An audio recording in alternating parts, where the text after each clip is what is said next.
All right. Hello, everyone. Hello, creature. That's true.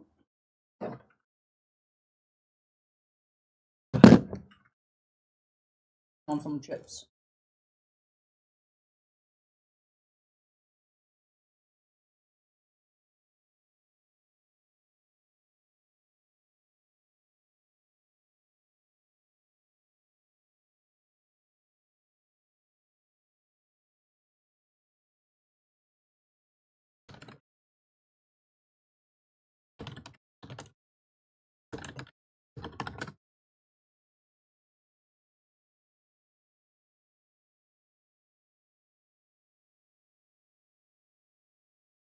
Hello, Pancake. Hello, close to me. Let me tell you. True.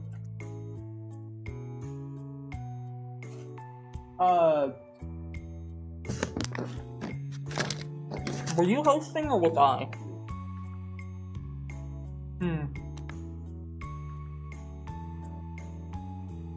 I think it was that one, yeah. Because I made the joke of live now.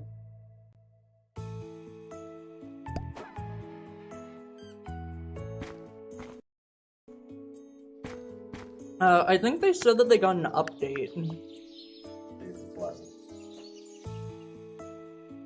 Is it sensitivity up to make it go faster?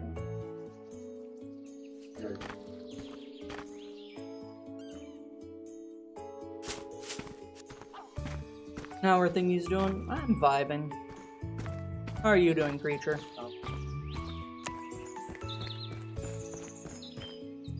But what did they say that they added with the update? Powered up.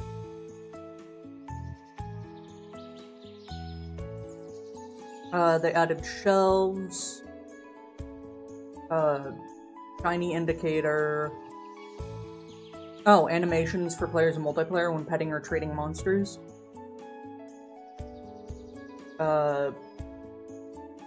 Growing mechanic. Okay, cool. Hello, Isaac the Murder Drone. Why are they all looking at me like that? Oh, they want me to throw the ball. Yep. Okay.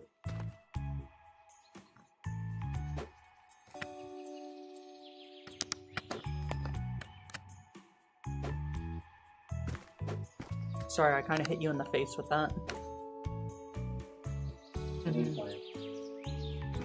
Eventually, I've just got a lot going on. Everyone's requesting a different game. I'm just trying to get to things as I can. What is... oh.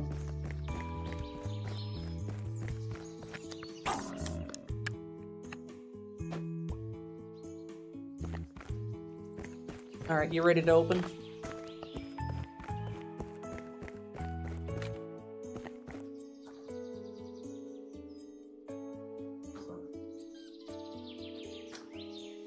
They might be shifting. They didn't want about it. And I run into Halloween. What's the petting animation?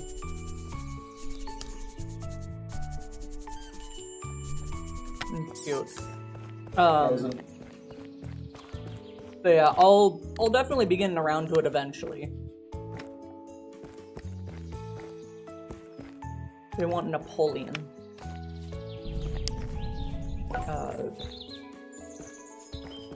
Which one is Napoleon? Oh, there you are. Oh, the one that they're requesting is in orange. I understand now. From Dying Light going as Night Runner from Dying Light. Yeah. Speef says that they are good to go. So we will start the call.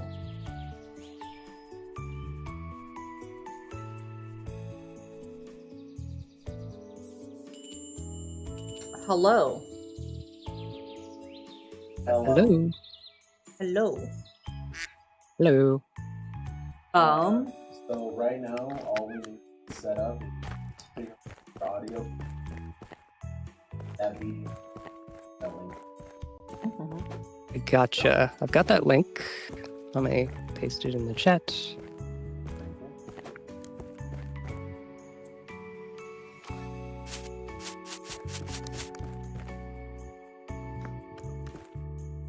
Let me grab the Video Ninja link.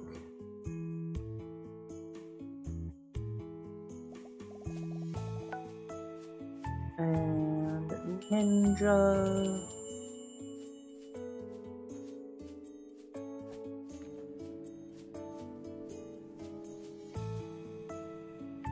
There you are. Do you have a different color background that you could use so that I can cut it out? Or chroma key it out?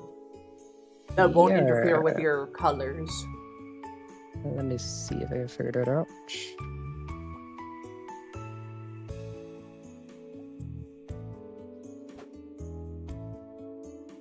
There we go. Oh, fantastic. Thank you.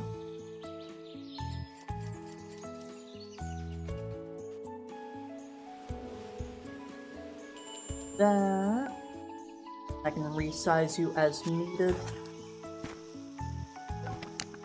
They really do drop the frisbee in front of you and wait for you to throw it. That's very cute.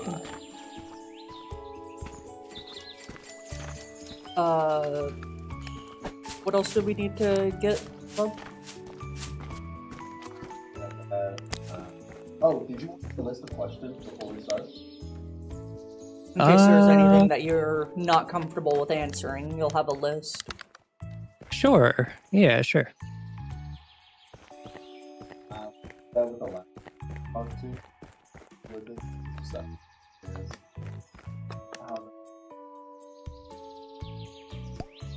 It's just to be certain. The chaotic devil on my shoulder is telling me, like, what if I just said no to all these questions and made them come up with questions on the spot? I won't do that to you, though. Let me look through these. Yeah.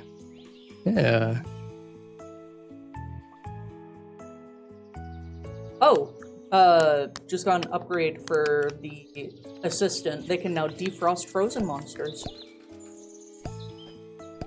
So, eventually, no. Yeah, pretty much. Pizza slice. These are all good. These look good to me.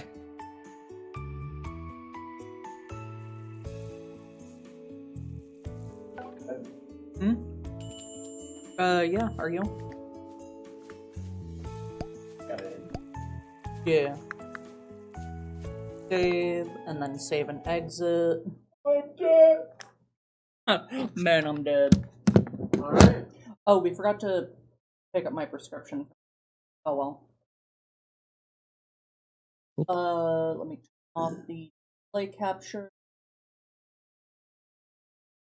Since you were standing, that as well. You can capture me from like the chest up. That's usually what my chat sees. It's a treat if they see my legs. But you could do whatever. I think we can. I mean, if we are allowed, give them the luxury. Yeah. I'll grant you exclusive leg access tonight. As always, and Anna done upon. Yep. Lore-wise, how tall are you? Lore-wise. Let me see. I think I've written this down somewhere. Taboni said, OMG, I drew for a while ago. Yes, Tiboni. Love Taboni. Let me see. I think I wrote something about my height. It's in my About Me section, I think. Oh, it just says not 4'11. 12'12", not 4'11. But it's kind of just a running joke that I'm a little guy, and in general, little guy size is the vibe. Fair enough. Mm-hmm.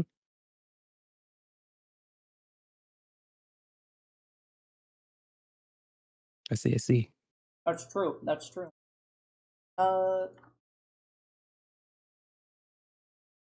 think that's good. Oh, it's good. Do you? Yeah. I drew them with Esper when Val Pokemon Jeopardy. Yes, that's right. It's Valentine. Yeah, we go I into that on I the like podcast. Esper. But Esper's. hmm Let me type this out real quick.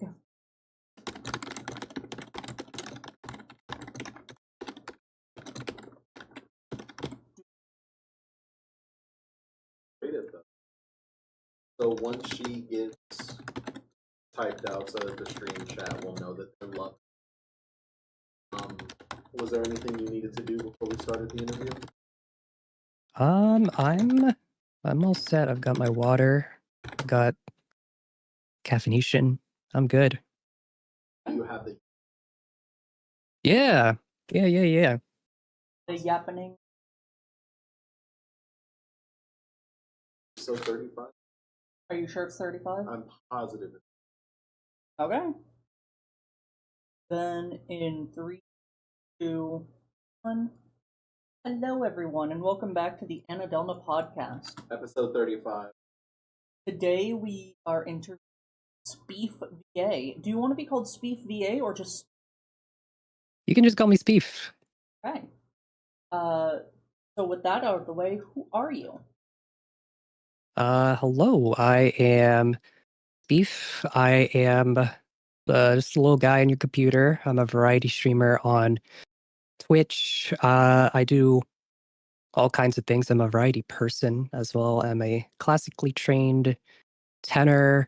I'm a voice actor, and I do all kinds of things and play all kinds of games. You love to hear that. hmm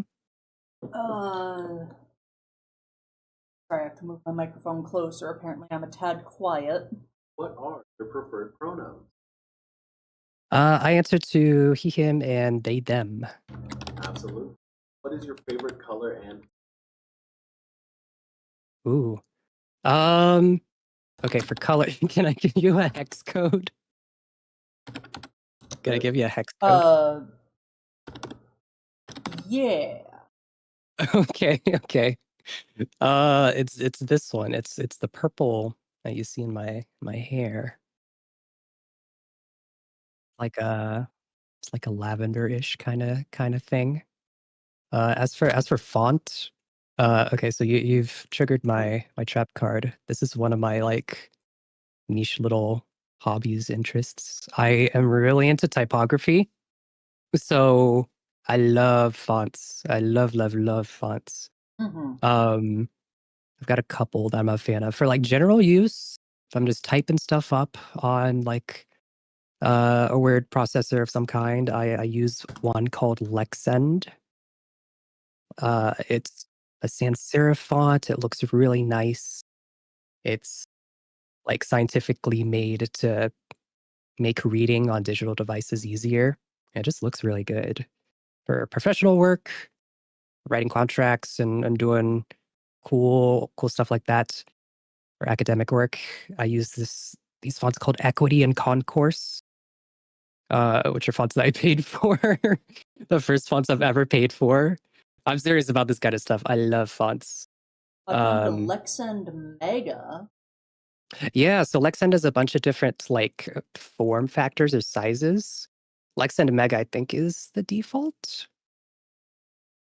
I think they're available on Google Fonts, so you can download them for free. But Equity and Concourse are have a license attached to them, so they cannot be downloaded for free. They can be found on practicaltypography.com. I love that website. It's so cool. But for VTuber branding and stuff like that, I'm a huge fan of this font called Yuruka UB. And a really good lookalike for that one is one called Tuber. I think I've heard of Uber? Yeah. That does sound. The podcast? I think I've seen a little bit of my friend Zeltheus's and What's Been Jack's episodes, the snippets. Sophie is the one who gave us your info, so nice to know that. Yeah, I was Yeah, completely wrong with who recommended, so I do apologize for that. it's all good. I figured it out in my brain. I was like, ah, yes, yes, yes. Have you ever been interviewed? Yeah, I've been on I believe Resi Orange's podcast. They interviewed me more about music and my experience with classical music and what I was listening to and how I incorporate that kind of stuff into my streaming content and all that. First, we're gonna. The moment we Hmm. got to get all of the harder questions. Of course, of course. What age rating do you shoot for with your stream? Um, Probably as much as I'd love for like my entire audience to be like adults. I think I generally appeal to like 16 and up. Uh, I do curse occasionally. I don't like talk about uh, overtly uh, crass topics or anything, but there's we get a bit um, it's mature in our conversations topics. Yeah, Where do you I stream only on Twitch.tv for now. Okay. thoughts about streaming on YouTube, or are you in? I am considering potentially multi-streaming. So there's a lot of stuff happening with Twitch right now. Apparently Yeah. with view counts and their new anti-botting algorithms and stuff, it's a lot to keep up with. But I'm kind of just keeping keeping my nose to the air and seeing what would be a good idea. But for now, I think the main priority for me right now is more so just my audience is here and I am still having fun. So view count isn't too much of a worry at the moment. It's not a priority, so not too much to worry about for me when I line it up against my priorities. As long as you're enjoying yourself. Hmm. So what have you been up to this week? Oh, okay.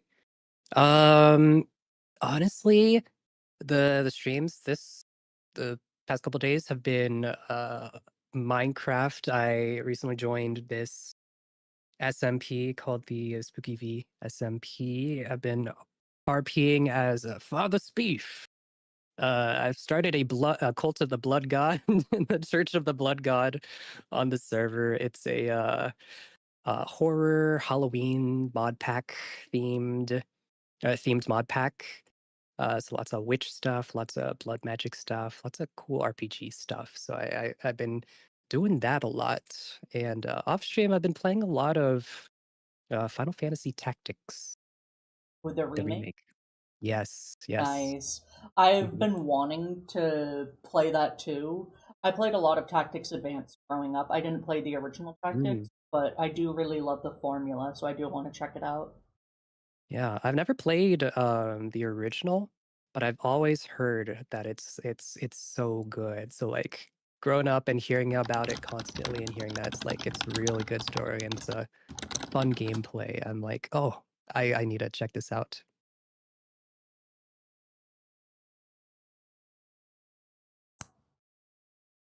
So we're at that part where we're asking questions that have been submitted by other interviewees. Our first one is, what is your favorite breakfast food? My favorite breakfast food. Okay, so breakfast is okay. I'm pushing back on society here. Breakfast is a socially constructed term. It's just whatever I have, and I Hmm. normally don't even eat breakfast, to be honest. But if I had a choice, I think a go-to would just be some like overnight oats. I love me some good overnight oats. We have been hearing that a lot lately, where a lot of people either don't eat breakfast or it's just whatever they have on hand.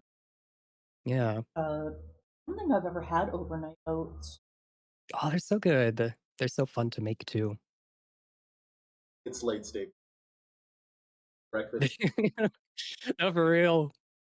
Of course, Eggs are too expensive. I can't afford the 3 meals a day. Are you kidding me? Not in this economy. very, very true. What is the first video game that you remember playing? Ooh, okay. I think it has to be Pokemon Fire Red for my Game Boy Advance. I think I taught myself how to read playing that. Yeah. Based. hmm I remember Uh, getting stuck in Lieutenant Surge's gym for the longest time because my little brain just could not understand that you could like talk to the trash cans in that gym and figure out the puzzle that way. yeah, I didn't really like that puzzle. Nope. Would you choose as your starter? I always choose the fire type starter, so Charmander. Based. Based. hmm Have you My been keeping up with Pokemon? Like, have you played every Yes. generation, or? Yes. In fact, this past 2 months, I've been part of the Cobblemon SMP as well, called Sagamon SMP. It's wrapping up actually tomorrow. We're having our Oh, send off event tomorrow. It's really bittersweet, but it's gotten me back into Pokemon a lot lately. So I'm considering like trying out competitive stuff with Pokemon too. Yeah, and I'm excited competitive is for always fun. Legend Zaw to come out in like just over a week from now. Me too. It's looking like it's going to be a lot of fun. hmm so when did you start streaming? So I Microphone's picking. started in August of 2024. So as of this past August, I've streamed for 1 year, August 1st. So Respectable. I'm in year 2 now. hmm Oh, I think it was picking up on a different microphone. You have a different microphone? Well, it has my webcam microphone. Fair And enough. honestly, it could have been picking up on the controller one. Fair enough. We love when we're having technological issues. All good. It comes with the territory. It comes with It the really territory. does. So you started, but did you have like a reason why you started? Um, I think okay, so prior to me existing actively on the internet, I've always kind of been just like a lurker on the internet. I've always been kind of nervous to just like, even post on Twitter or like make videos about anything. Um, prior to that, I decided I needed to take a break from music school for mental health purposes. And so I was kind of just bed rotting a lot, and I got to a point where I was like, I need to be creative, but I couldn't be creative in the way that I had known, which was like classical performance and in choirs and vocal performances and stuff like that. And it's kind of a confluence of two things. I've always kind of uh, had known about streaming. Like I grew up watching um, Twitch streams occasionally. Sometimes I had a Twitch stream on the background while I was doing homework in high school and stuff like that. And scrolling on TikTok, I kind of like was exposed to the concept of VTubers, and I was like, wait, this is a thing you can do? What? This is so cool. And I mean, I've always kind of been making videos for like as long as I have a conscious memory. Like back in elementary school, I was messing with Windows Movie Maker with my friends. Sometimes they just come over and we just like make silly little videos and stuff. And so like this all kind of piled together. I was like, I wanna try this. I wanna try being creative in a different avenue I've never uh, experienced before. It's been very gratifying. I know comparing art never works out well for anyone, and that's why I'm going to do it. If you could rank your joy of learning music versus your joy of learning streaming, which one do you think you've preferred the process of learning? I This is such a cop out answer, but I don't think they're comparable because I've been singing ever since like I've been a kid. So like the learning process is definitely like delegated over basically my like growing up until adulthood and all of that. Whereas this has kind of just been like I mean in like middle school and high school, I edited videos for my choir and like for classes, and I shot vlogs and stuff just to practice how to edit um on a less than legal copy of Sony Vegas that lagged my Toshiba laptop to heck. But it has been, I think the dopamine spikes are definitely a lot more apparent with like teaching myself how to stream, how to edit using DaVinci Resolve on this cool, awesome modern PC that I have. Um, Learning how like what what it takes to post on Twitter, or like how TikTok works from a like creator standpoint. All that's been really fun. It's been a side of, I guess, analysis that I've never really had to consider being a classical musician. Uh, it's been very fresh and exciting. Yeah. Absolutely. Heard it here first. Streaming is better than music. Oh What no. do you consider Oh, your no. anniversary? My anniversary is August 1st. August 1st. August 1st, absolutely. Mhm. Yep. Um, why Speef? This is a common question. People see my name and they're like, that's very unique.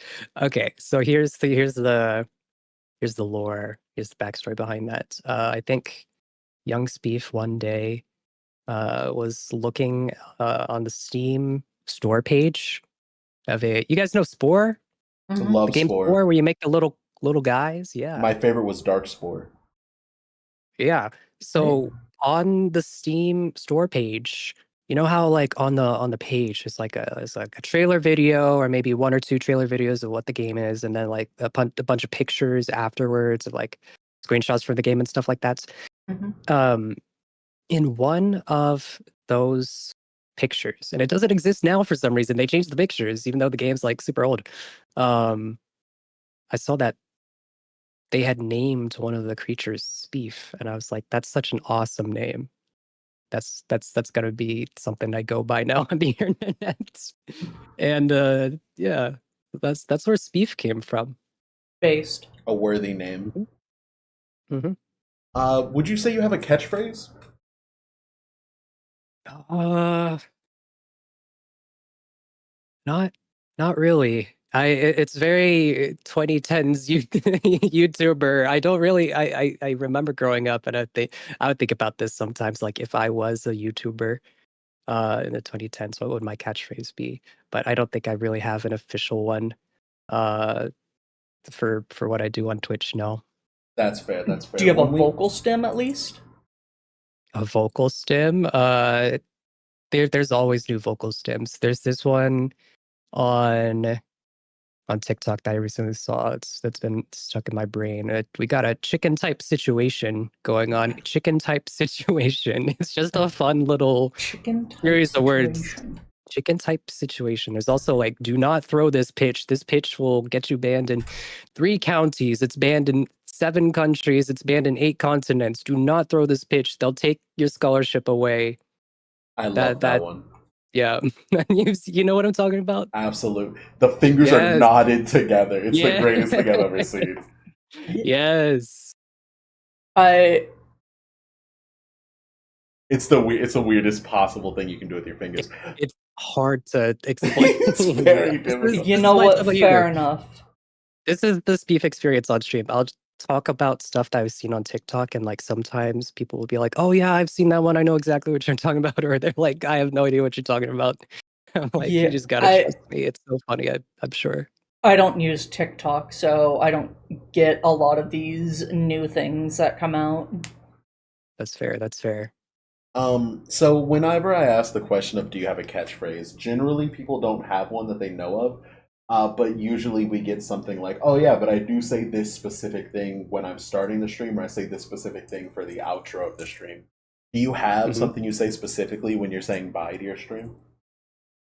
When I say bye, yes, I do actually. I say, thank you everyone for hanging out, whether you're a lurker or you're an active chatter. Thank you to all the raiders. Thank you to all the subbers, non-subbers, the free-to-play chatters, the pay-to-win chatters, the subbers, the non-subbers, the ad skippers, the ad watchers, the ad dodgers.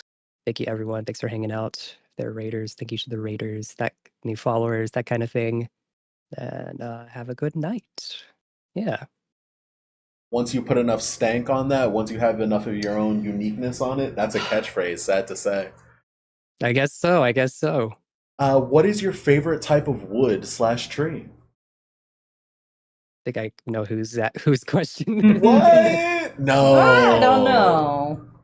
This has a certain Jack je ne sais quoi to it. I love that word. Yeah. Or phrase? Um Is that a word or is it a phrase? Either I like saying it's je ne phrase. sais quoi. Je ne sais quoi. Yes. Um favorite wood or tree? I'd say bonsai. Bonsai. Technically not Ooh. like a singular type of like wood or tree Hmm. category, but I'm a big fan of bonsai. I like what it stands for, the Japanese concept, Zen Buddhism concept of wabi sabi, embracing the transience of life and time, Mm. impermanence, imperfection, that kind of thing. Did you have one? No, not personally. I I would love had No. to though. one. We Oh, bought really? it. What happened to it? We bought it off the side of the road. It was in front of a gas Oh, station. Uh, so as you could probably guess, it lasted about a month before. Oh yeah, it was rotting from the inside. Turns oh out it wouldn't have survived no. anyway. Oh But you no. Well, know, for that's that, kind of like the point though, right? That's yeah, actually kind of a cool story for it. Yeah, you got it yeah. off the road. And it taught you about, no matter where it comes from, the time will still pass. Mhm. That existed in your life. What are those like mini gardens with like the tiny rake in the sand? Like the Zen gardens. Yeah. Zen garden. Yeah. I've always wanted one of those. I Mhm. Well, like when the sand is like super soft, and I bet it tastes good too. I mean, you could, of course, have a Yes. Zen garden that you take care of yourself and actually learn like mental stability from it, or you can late stage capitalism it and just plug it into the wall and have it do it itself. Yeah, I hate Oh that. God. Oh God. No. Do they make those Oh, absolutely. So what automatic they Zen gardens? Yeah, so what Yeah. they have is Oh just a no. line that goes from one end to the other of the circle, and one of them has like a rake, and the other one has a flat line. So that no matter what you do to the sand, it will always fix itself. So you know, What?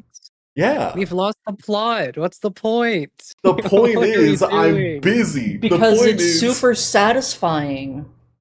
If I had 3 genie wishes, I'd spend one of them to meet like the kind of person who would like actually buy one of those and pick their brain. Because like what's the whole you're throwing money at the solution, that you're basically throwing away the whole point of the function. I'm It not doesn't make buying sense to this. me. I'm not buying this for me. I'm buying it so that other people can look at me and think I'm better than them. That's the point. Oh no. Mm. The It's what vanity, it's what the no. kids call aura farming. You just wouldn't get it. No. All Before We've you know right. it, lost he's the gonna start plot. mogging. All right. Anyway, if you were a pony, what would your cutie mark be?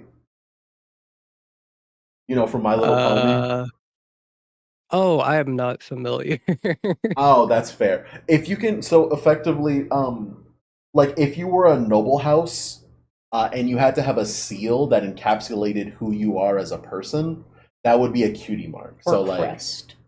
like an Like image family that crest? describes you. Yeah, yeah, yeah. So Ah, what would yours be?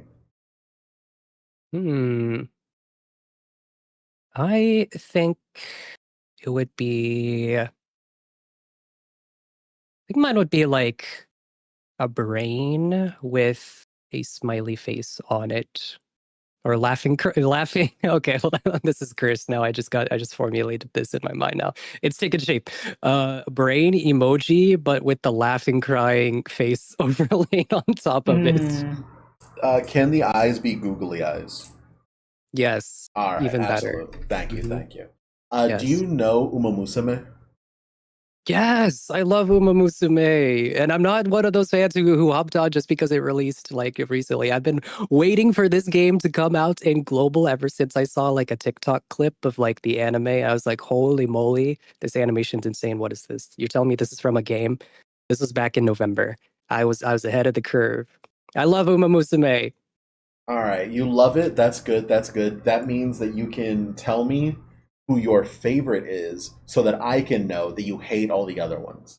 So That's That's okay. how that Hold works. on just there. let me know who's the one that you actually like. That's what I need Well, to I have know. I have two absolute favorites. Oh, of I course. absolutely love Narita Bryan. She's just really cool. She's so cool. And I love Seiun Sky. Mm. hmm Narita Bryan and Saiyan Sky. hmm I do Narita like Bryan is just saying like Sky. cool or a farmer. Of She just course, of gets course. stuff done. And That Seiun Sky is. is super chill. She's like Shikamaru from Naruto. She hides her power. I'm so I sorry to say this, but Narita Bryan Griffin. I looked up Oh Narita my god. Bryan on Google Images, and the fifth image is Narita Bryan Griffin. I'm Is it really? Hold on, I'm looking this up too I'm now. I'm so sorry. No. Yeah, I like her too. Oh My favorite is no. Mejiro McQueen. McQueen, yes. She's very cool. Mm-hmm. Um, do you have a favorite Pokemon? Oh, absolutely. I love Esper. Esper's my absolute favorite. Big ol' eyes. Esper. We do Yeah. love Esper in this house. hmm Every Pokemon is someone's favorite. A lot of Yeah. people like Esper. What? It's just a What do you cute mean? little cat. Esper is so lovable. It's just a There's the little scene guy. from the anime where the lady kicks it and people were in an Yeah. uproar over that. Because she was mind controlled. It wasn't out of malice. It wasn't her of her own volition. Hmm. I think it was out of malice. No, it's literally her own pal. She would never What? do that to her own Esper. Well, I guess people would post that out of context. I Mhm. hate everything about that. Why? Okay, there may or may not be an Esper overdosing on PP ups in the Google images. Anyway, That's crazy. That's crazy. how did you meet Anna? I think this is our first time meeting. Mhm. Oh, making friends, having fun. Yeah. Truth Apocalypse. So we have an idea of why you started streaming with the little bit of bed rotting. You know, everybody gets a little bit of bed rotting. What keeps bringing you back to hitting that go live button? Um. Well, I like to make people laugh. I like to make people feel human, and I like to explore the internet with people. Are you a protector of the people of the internet, or are you just kind of a silly guy going along on the ride? I made you a gift, by the way. I think. Oh my god, that's perfect. That's exactly how I imagined it. Oh, Oh my gosh, I used Paint 3D, so it's a little scuffed. It needs to be a little that's scuffed. okay. The scuff adds character. Absolutely. As for I don't think I really see myself as a protector. More like just like an explorer. Kind of like I aim for the vibes of like it's like late night television. It's like Nick at Night. You just heard the George Lopez. You know, it's I have like woken up all to right, that it's so late many night. times. Yes, yeah, you know the vibes. It's like all Mhm. right, it's time to look at the internet with Speef. Let's see what's happening. What games are we playing? That kind of thing. I like to I take vibe with people that. along and explore the internet. Yeah. So we'll get back on track to the questions in a little bit. I just have to doom post a little bit. You guys know that's not an experience anymore, right? What do you mean? Like the whole With the George concept Lopez of show. Yeah, waking up to the George Lopez. That hasn't been a thing Oh for like no. 10 years. Kids will have no idea what you're talking about. Mm. No. This is Oh a this is a no. millennial thing. No, that's gotta be at least like that's definitely at least Gen Z. I'm sorry to say. I I'm not a am millennial, I, no. I'm sorry to say. I am. Can't be. All right. What is the future of your content looking like? Like a week from now versus some longer term goals. What are you shooting for? A week from now I'll probably still be uh playing the role of Father Speef, building the Church of the Blood God on the Spooky V SMP. Um Still be this month speefing out. will yeah, this month I'll also be planning to join a GTA RP server for VTubers, and I'm excited to make that happen. I've been planning some characters for that. Next month Interesting. I'll be playing in a Marvel Rivals tournament. So this month I've been starting to practice. For oh no, in the next 6 months or something. This past May, I did a mental health awareness month fundraiser with a bunch of other streamers, and hopefully, I'm able to do something like that again for this upcoming May. In the far future, maybe like quote debut with a new model eventually. And on a podcast first, Speed getting a new model at quote unquote some point. Peak. Yeah, soon TM in the future TM. I love N the TM. Mhm. Alt 0153. Never forget it. Oh wow. I've been doing that for years, since my early World of Warcraft days back in like 2007. Oh wow. I just got into WoW this past year, actually. I've always wanted to try it, I'm and sorry I to got hear into it that. this past May. It was so cool. It was so cool. It is very cool, but after 20 years, it's taken its toll. I mean, yeah, I guess like at 20 years of anything, it would Hmm. definitely have that effect. Yeah. Yeah. Hello, Zelthius. All right. And so now we reach the part of the podcast in which I yap for increasingly long amounts of time because this is the most important question on the list, in my opinion, which is, are you community minded? And this question kind of shifts and changes depending on how I feel about it in the day. Effectively, it's like, hey, how do you feel about water if you're a fish? Hey, how do you feel about air as a human? Hey, how do you feel about your community as a streamer? It's a really, really good question, and I really want to get the best answer I can get out of you. So I am going to read you the answers that I've received from all the people that we've interviewed previously. I'm sure you can understand how that gets longer and longer. Um, Hmm. are you ready to hear their answers and then give the best answer possible? Yeah, sure. Let's rip it. Absolutely. So starting as always with Sacred's Hearts. Community is a safe space, and its whole point is why they stream. They want to keep their community safe. They want to have a safe space for everyone, and that's good. Tony the Pinguino. He loves his community but wants to be the same great streamer even if they have 0 or 1 million viewers. Sky Axons wants their community to be the background dancers, and a song will never be better than when the main act and the background dancers work together. Glitched Phantom appreciates the community and enjoys the separation between content creator, content, and viewer. T. Bonnie, not a streamer yet, but is excited to let it play out. Varden is letting it play out and loves interacting with them. Anna Delna likes the line between content creator and viewer, but tries to befriend viewers that prove that they can handle it. Little Droplet is trying to be friends with the whole community, but will set the line when necessary. Succulance has fun with the community and is letting it play out because he does not want to box them in. Zane the editor loves cooking up and improving the content that streamers give him, considers the VTubers he works with his community more than the viewers, and enjoys feedback from both. Ricky T. Bones wants to be an oasis in the middle of the desert, and when you get that cool air, you can enjoy Ricky making content on the big stage. Per Hinmo Wants to be more of a circle of people all hanging out and sharing the cool stuff they found/made. Jummington wants to be a group of friends all hanging out on a big couch playing video games and will throw a controller at you/affectionate. The Woodsman Jack.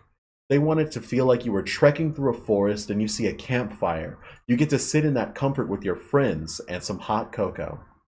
Kaz Cassidy wants to be a safe space for people to learn about the arts, learn to be weird, and learn to be adults learning about themselves and growing. Cecily, last name, loves the feeling of being able to rely on their community. Making jokes and being goofy is the bread and butter of streaming.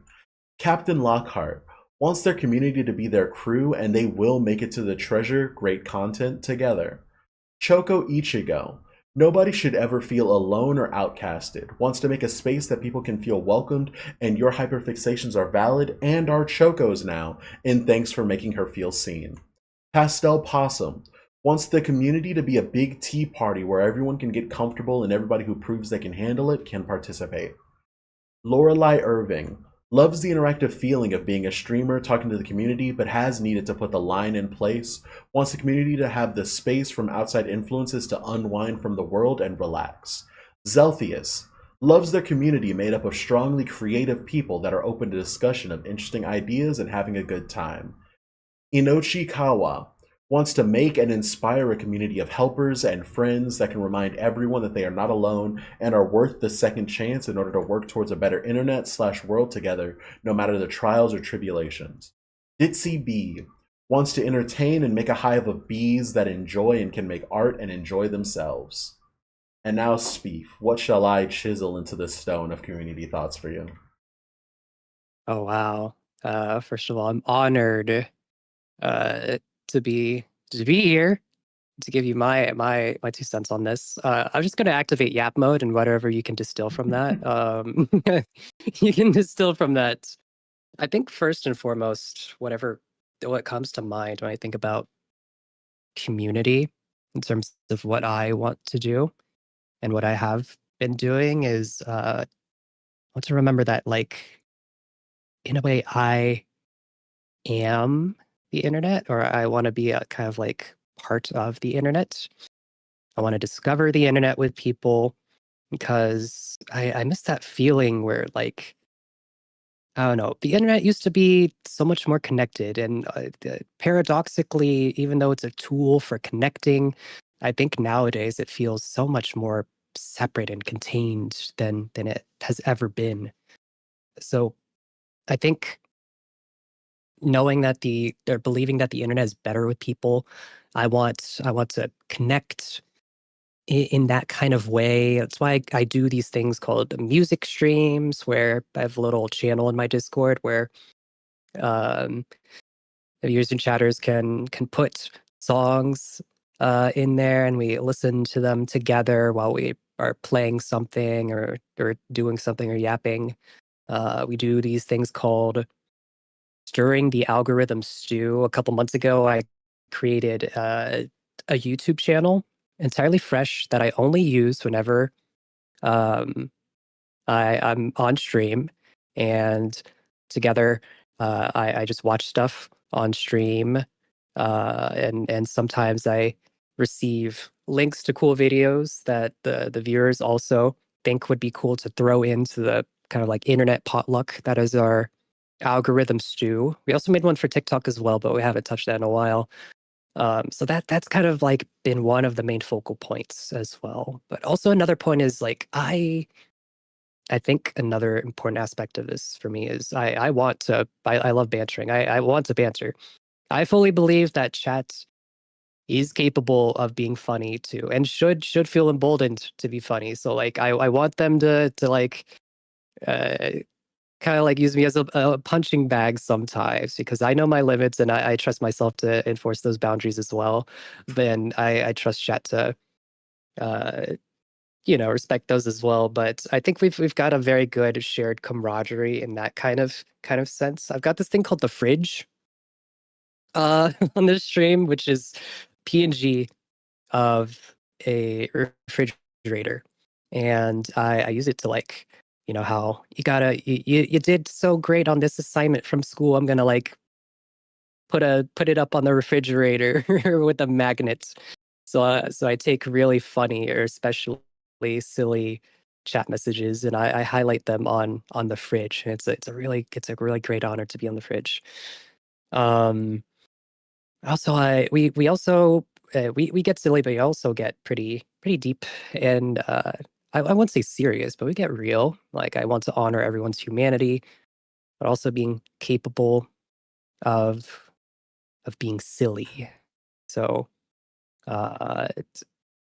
when it comes down to it, I think what a community is it's the community is the natural product of your passion presented through the lens of your own humanity.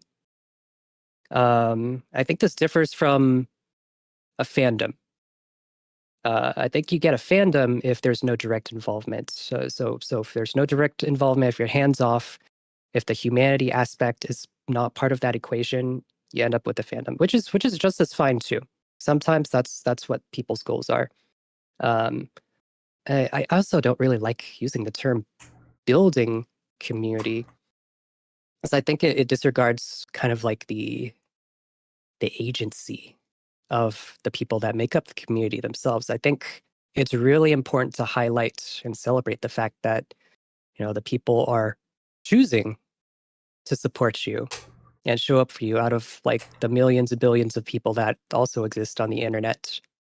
Uh, so yeah, I think in that light, community is gathered, in my opinion, and invited in, not just built. Um, Yep, mode deactivated. Absolutely. Let me read back to you what I've got, and you can just let me know if you'd want to Yeah, change anything. yeah. Wants to travel the internet to connect separated communities into one happy, safe space. Loves how other people on the internet can improve the lives of himself and others as long as they are inspired to do so.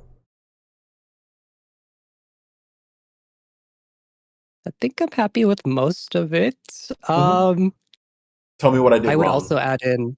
No, you didn't do anything wrong. I think I would include something about like I really think it's important to also highlight the viewer participation.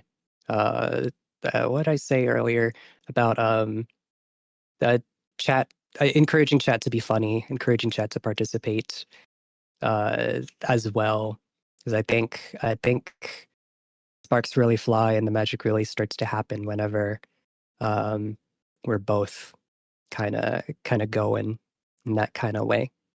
Absolutely. And now that we've fixed the message that is etched into the stone forevermore, or until my computer explodes, Oh uh, no. I want to talk a little bit about the whole concept of building community versus gathering a community, if you'd want to, of course. Yeah, sure. So I always say that streamers and YouTubers and content creators, generally, if you're going into this job, you have an ego. You have to have the ability to see yourself as not necessarily above other people, but worth it in a way where other people would want to see you thrive in that way, where they can like work towards aspiring to like thrive themselves by working alongside you. Like me personally, I would never be an entertainer or a YouTuber or have my own YouTube account because I just don't really have that drive to connect with people in this way. Um, and the concept of building a community versus cultivating a community and all that stuff.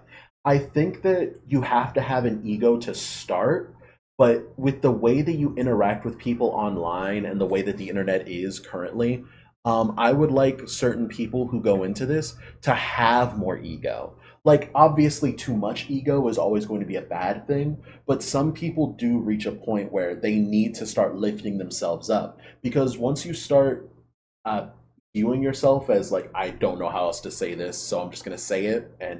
Uh, and once you start viewing yourself on the same level as the people that you're making the content for, it can start to really diminish the soul of the content that you're making. Because once you start making content for the people that are like viewing your stuff, rather than making the content for yourself, people can start to notice that lack of like your touch in it, the lack of what made your content you in it. So I think sometimes just like using the language of, hyper like self-indulgent is good sometimes to ensure that you're always aware that the people are here because of your community and because the content that you're doing and because the games you play and because the music you make. They're here specifically though for you. You are the linchpin. You are the thing that is bringing these people together. And it's really important that you know that you are important. You are worth the effort other people are putting into you. Because sometimes you can just kind of fall down that spiral without the right language that keeps pushing yourself up. I see what you're getting at. Yeah, I think I agree with this sentiment. I personally wouldn't call it ego, though. I think it's okay to be like Have self worth. there's I just I think yeah, I think it's okay to be like selfish in wanting something for yourself. Uh and this is the usage of the word selfish without a negative like Hmm. context attached to it. Because I think it's more of like a desire. But I don't think I here's here and this is like a paradox that I struggle with all the time because I I try to remain as humble as possible, but by the nature of like existing as a streamer who intends to grow, it's paradoxical with that kind of mindset. But I think I think I want to do this um, in a way that recognizes that wants to believe that these things don't have to be mutually exclusive. So I think that's the way. That's why I believe in this the way I do. That you can still be, I guess, have ego, have a little bit of ego, have chase what you want, chase your goals selfishly, while still uh, keeping in mind the humanity of your community, of the viewers, and of yourself as well. Of course, it's just the fact of God. I think that if we lived in a perfect world, that concept of remaining humble and you do not have to have one or the other, and you can always work with both, would be good in a perfect world. But because we live in the world where everything exists in order to bring you down to a level where late stage capitalism can get their grubby little mitts in you, if you have to choose one or the other, you should focus on yourself first, and that translates to my use of like hyper ego statements and that kind of stuff, where like sometimes you do just have to fight the demons because your community will outgrow you if you do your job right. Your community will have a louder voice. Now, remembering that each person that's in your comments or in your stream chat is their own separate person. So if you're seeing the message, hey, can you do this thing 1,000 times in your chat? Each one of those people just joined your like channel, looked at your stuff and went, oh, hey, can you do this? Asking it completely like innocently. But to you, the person who has to sit there and look at it, and you've answered the question 999 times already, and you look at the chat and you're like in that moment of weakness going, this is my community telling me something that they've already asked me before. Like you just have to have that moment of, wait a minute, I'm bigger than my chat. I don't have to let this hurt me in the way that it's hurting me right now. So sometimes you just got to fight that demon. Okay, yeah, I guess so. I mean, this is something um, I guess I kind of just have already been trained to do. Um, so my studies at music school are also in the realm of music and education. So from like the teacher side of things, I think I kind of already naturally know how to put myself in the mindset of like, yes, I've dealt with kids before who constantly ask for all kinds of things, and eventually I kind of just need to put the foot down and be like, "Hey, I'm the adult in the room. I'm the big guy in the room. This is what's got to happen. This is this is where we're going. This is where what we're doing. That kind of thing."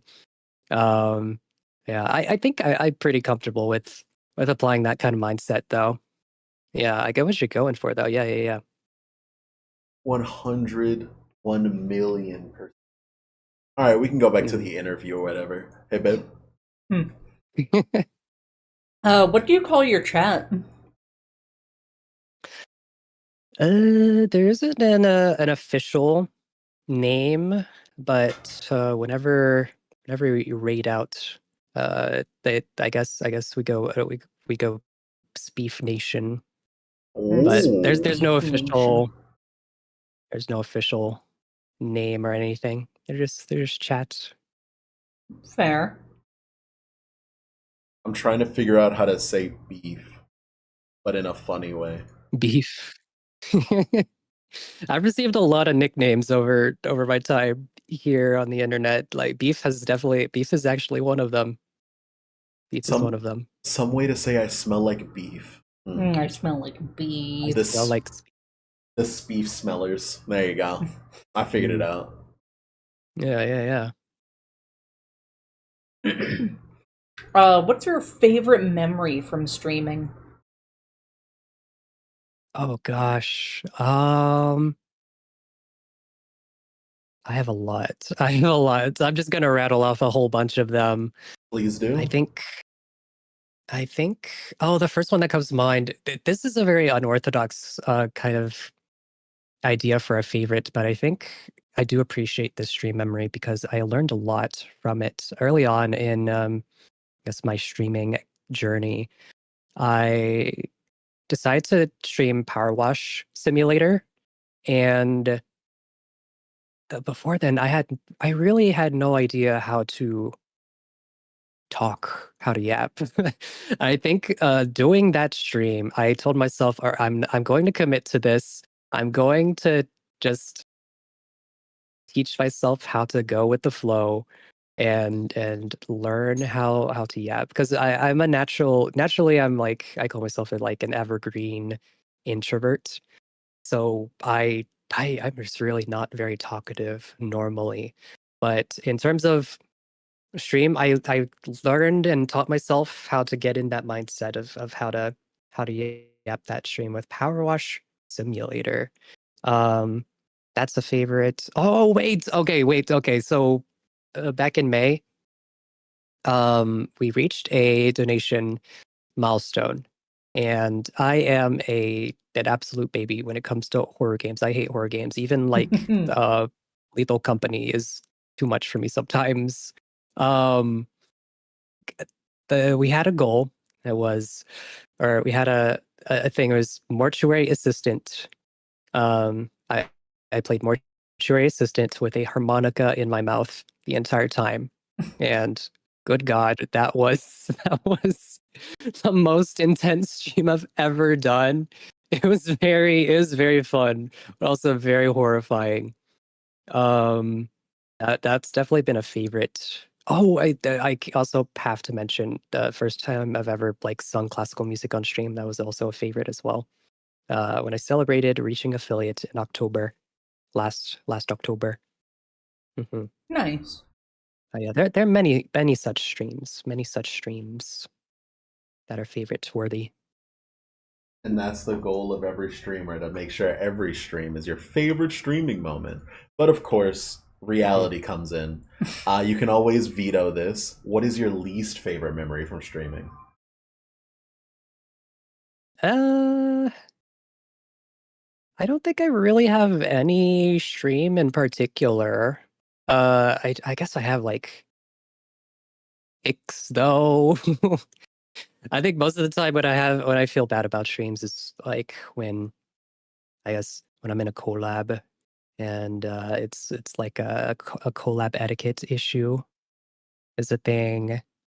Stuff like not muting while talking to chat or being uncollaborative. in a way, or like kind of no selling bits, or there have been times where main character syndrome kind of hits, uh, and it's kind of awkward to like improv around. But I don't think I've ever really had any situations where like chatters have ruined the vibe. I can deal with odd chatters. It's like I can stare into their soul and deal with them. There's this one time where I was playing Payday uh, with some peeps, and there's this one really passive aggressive backseater, and they're like, yeah, sure, just like sit there and lock pick all the lock boxes just one by one. All right. And I was like, okay, I've had it up to here. I'm just gonna like inspect their soul. I dealt with them. I was like, hey, how about instead of backseating us, why don't you pull up the game? Why? It's that picture of like, all right, wise guy, why don't you do it if it's so easy? That kind of thing. Mhm. But yeah, and nothing in particular is the least favorite, but just kind of little bumps sometimes. That's fair. As I don't, Mhm. well, you wouldn't know this. I'm a natural born hater. I love Oh, hating. Just so you know. He does. oh, So yeah, if you ever wanted to name and shame, I'm not saying do it. I'm not. I'm not. But you He's know, saying to do my it. I love hating, and I just want to say that guy who did that, they're stinky, and oh yeah, they were very stinky. that's true. I love Wonderlime Hmm. Schlopper. I bet you they could never have lockpicked that box. Um, Why do you have or use the art that you use for thumbnails and for your model? of course, you're a Twitch streamer, so you don't know anything about thumbnails, but your model and stuff like that. Sometimes I make little thumbnails to Ooh. post on Twitter, just to have something to post on Twitter to announce special streams. I do like making thumbnails, and I probably should do them more. But I think getting into the practice of making thumbnails is really, really fun. Mm-hmm. Working in Krita and figuring that stuff out has been really cool.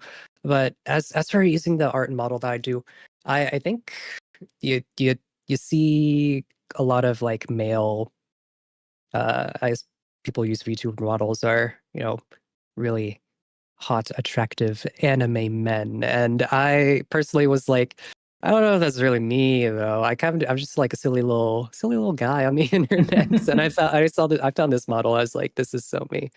I love this guy. This is more representative of the vibe I'm going for. That's really all there is to it. No shade on people who do use more traditionally anime styled models. Those are cool too. Those are cool too. It's just that that's less of what really represents me personally. So Hmm. just to be clear, you're saying most people when they make a male VTuber model, they're trying to make a tall drink of water. And when you made your VTuber model, you went, I want a shot glass of clown juice. Yes, yes. Hmm. Absolutely. Yep, yep. That's me.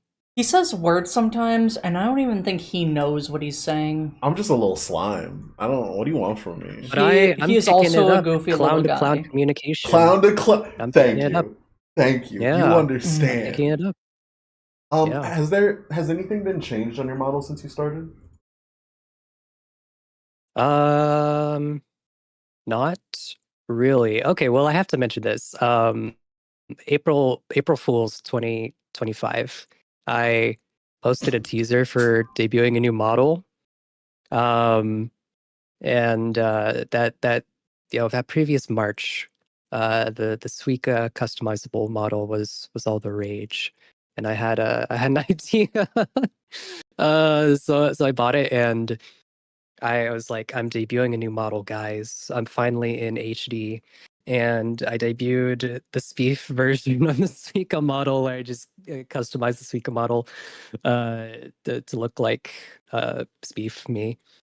And ever since then, it technically is a model that exists.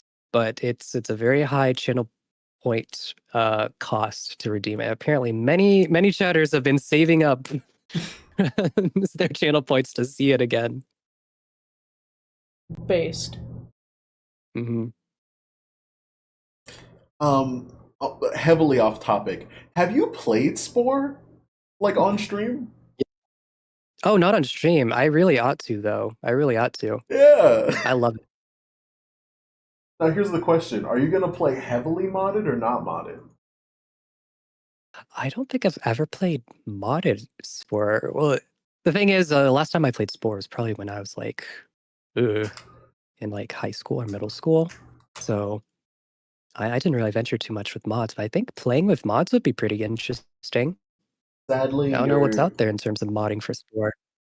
the SpeefAversary has already passed, and I don't think it's smart to wait until the next SpeefAversary for Spore, because there's always a good time for Spore, but I don't know. That's true. That's Just true. You got a point there.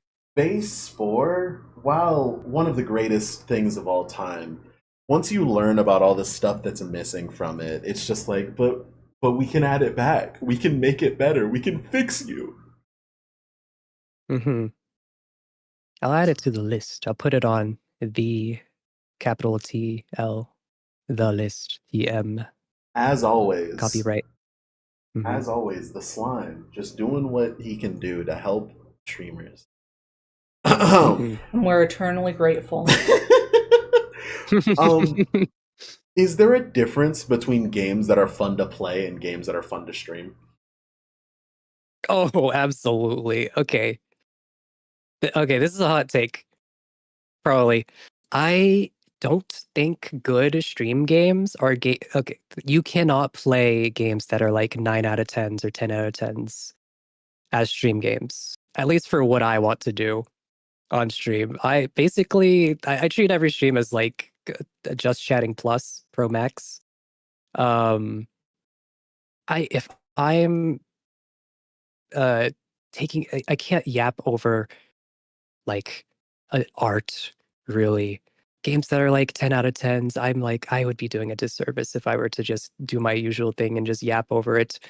Um, I also got, at first in my mind, before I got into like the Cobblemon SMP that I'm in and the SpookyV SMP, I really did not think Minecraft would be a good stream game. But I kind of realized, oh my god, Minecraft really is just it. Minecraft is just chatting plus. Minecraft is just chatting plus for me. Because it really is just it's like Subway Surfers and active Subway Surfers that you're in control of, while you just let the brain juices flow. I think recently I also had a moment where I tried Final Fantasy Tactics on stream, but I was like I underestimated how brain heavy of a game it was, and I was like, okay, I don't think I can continue streaming Final Fantasy Tactics. It was cool that you guys got to see me start it and try it out, but I don't think I'll continue this on stream. And similar stuff goes for like story heavy games and JRPGs and stuff. As much of a enjoyer of those genres that I am, I cannot I can't make menu gaming entertaining with uh my kind of brain for streaming though. Um but I think a really good example of a game I really enjoy streaming. I really hit my stride when I first discovered White Knuckle, the demo of White Knuckle back in November. I had a little thing around Thanksgiving time called the Cornucopia, where I got a bunch of demos of games, and then inside there was White Knuckle, and it was really good. I think it was like a perfect puzzle piece match for my brain because it was like repetitive motions, but not too complex. And I came up with a bit where uh, I started playing music in the background, but got like a reverb filter, so it sounded like it was like it came from inside the game itself, and that was kind of like the birth of the music streams for me. So we listened to music, we chatted while I just kind of just like climbed in the background. So I really love White Knuckle. That's fair. You have a lot of examples of games that are really fun to play by yourself, but they're not exactly good for streaming. Do you have an example of a Yeah. game that was good for streaming, but when you tried to play it by yourself, you were like, why isn't this fun? Um, I guess in a way, playing Minecraft by yourself, in a way, it could be like meditative for most people, but like for me, I just gotta have like some kind of interaction. I need to be perceived while playing Minecraft. Otherwise, I can't let it. I don't like letting my brain become relax mode while in Minecraft. I'm thinking of other games that I usually only play with people. Games like Lethal Company, I cannot imagine. I've never played like alone, but I can't imagine wanting to play that alone. It just, I don't see why you would want to play Lethal Company alone or um, what else? Content warning. Those kinds of like friend-driven games. Some might call it friend slop, but not me. I would never do that. That term, friend slop. Yes. I would never Yeah. say that, of course. Of course. Of course. You would never. Never. Mm-hmm. Is this a contentious term? Has this been a historically contentious term on the show? Do you know Cecily Polichinelle? Polichinelle. Polichinelle? I've heard of them. Yeah. They roasted my ass for calling it friend slop. They got his ass. They got as they should. As they should. No! As they should. Yes. Oh, let me be a hater. No.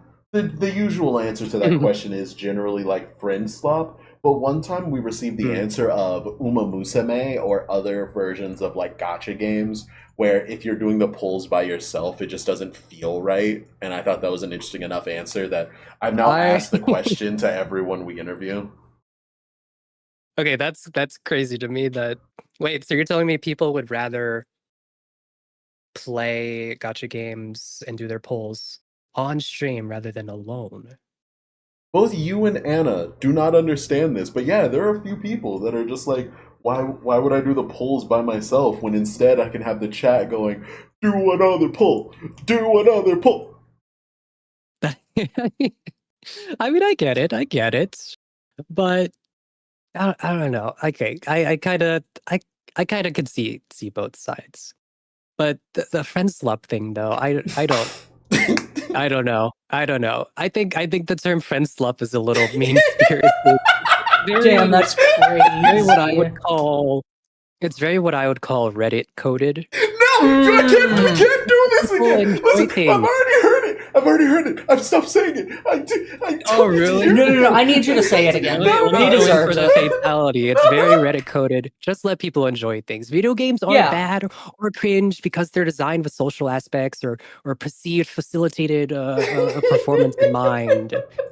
That doesn't make them bad or cringe. Just let people enjoy things. They're fun little silly games. Not every game needs to be art. Not every game needs to be Claire Obscure Expedition 33. Stop yucking my yum! Let me be a hater! He doesn't even know what he's saying at this point. He just got roasted. He can't handle that. I ulted. Well, here's the thing as well. I also have, like, here's the thing. I have to credit content creator Brent Daniel for this. I really like his distinction between the term slop versus sludge. I like slop to mean you're a pig and you consume your slop. It's just stuff to consume. It's good for you. It's nourishing, but it's like low quality, but it's just like yummy to you. It is calories. Not necessarily bad. Yeah, it's not necessarily bad. Slop is slop. Slop is yummy and good. Sludge, however, is like games that are rancid. Games most foul. That's That's what I would I guess most people are referring to when they say friend slop parentheses derogatory. But to me, friend slop is like nice. It's slop. It's just something to do, something to spend your time, something to facilitate friendship with, and silly moments and clippable moments and stuff like that. I 100% agree that the term slop just means empty calories. So when I say slop, I mean like you just sit around the water cooler and you're just sipping water and talking to your friends. That is what I view those games as. It's just a water cooler for streamers so that they can sit around and yap at each other while also going around and going, "Ooh, this item is worth $100." I I'm a hater. I like hating. He's a But like professional hater. but when I think of sludge, obviously I would only think of bad games like Legend of Zelda. Now, I heard you Whoa, talk hold on, about what? this. I heard you talk about this a little bit before. Hold on, I Of can't let like, that one huh? fly. Oh, Rage Thank used you. to be believable. What are we talking about? Breath What do of you the mean, Wild is Legend the of only Zelda? good Legend of Zelda game, Incorrect. and that's all I have to This say is on that. is this a bit? Is this rage bait? You wish This it has was to be rage rage bait. bait. You We wish it What? was rage rage bait. He bait. believes it with his whole heart. Legend of Zelda What is are you just. talking I about? think that when they made it so that you could go anywhere you wanted at any time instead of having to be a Metroid ripoff, that the game just became better in Breath of the Wild. Sadly, they ruined it in Tears of the Kingdom. You know, if Breath of the Wild didn't have the durability system, I think it would be a 10 out of 10. But sadly, the rest of the games just bring it down. I don't know what to tell you. Okay. I mean, I agree with you that the Breath of the Wild is really really good. Mm-hmm, mm-hmm. But I think the other Zelda games are amazing too. Thank They're a lot you. more puzzle heavy, I guess, compared to Breath of the Wild, and a bit, I guess, in a way more linear. But puzzles aren't for everyone, I guess. Puzzles That's aren't for true. everyone. Rain That's no good okay. thing. Um, Now, Okay. you talked about this a little bit before of I think you respect art too much. Oh, I think that you respect art really? too much. You have this concept of the game can't be too good for it to be on your stream. The game can't be too engaging, too thrilling, too like story heavy. You can't respect a game if you're going to have it on your stream because you want the main point of your stream to be people showing up so that it is effectively just chatting plus where you are the main source of the content and the game is in the background for people to enjoy while you are doing your yappening.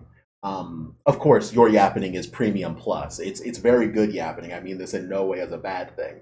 But I think that you respect art too much. You can yappening in good games. You can take away from the quote unquote quality of good games because they deserve it. They have enough quality that when you add your own to it, you are additive. You are not subtractive.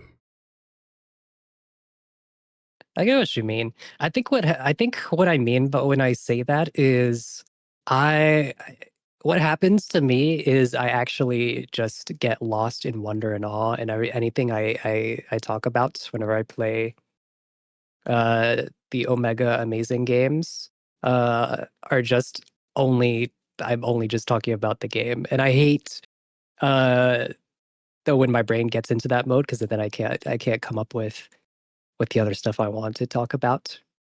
And so I think it's less about honoring the game. It's more of just like like the games are so good it just gets my brain in a chokehold. I can't talk about anything else.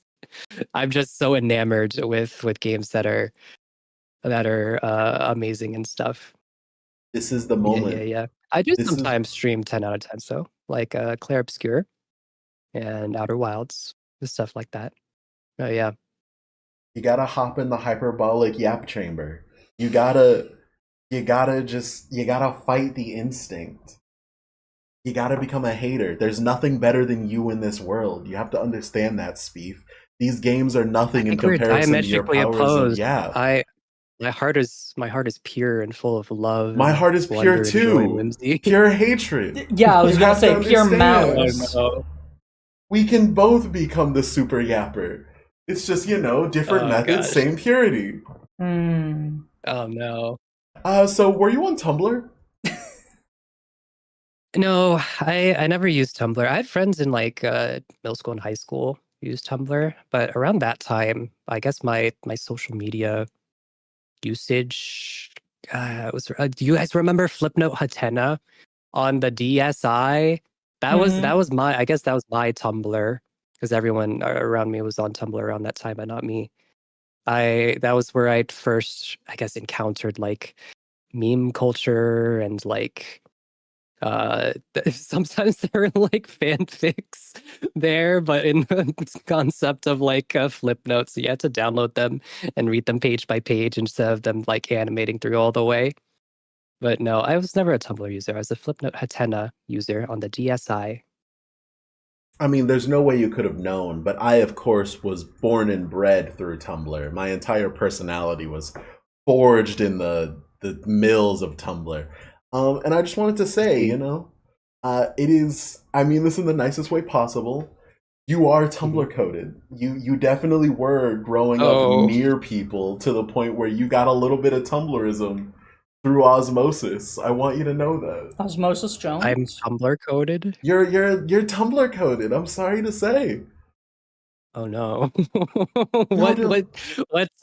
What exactly makes me Tumblr coded? I'm curious now.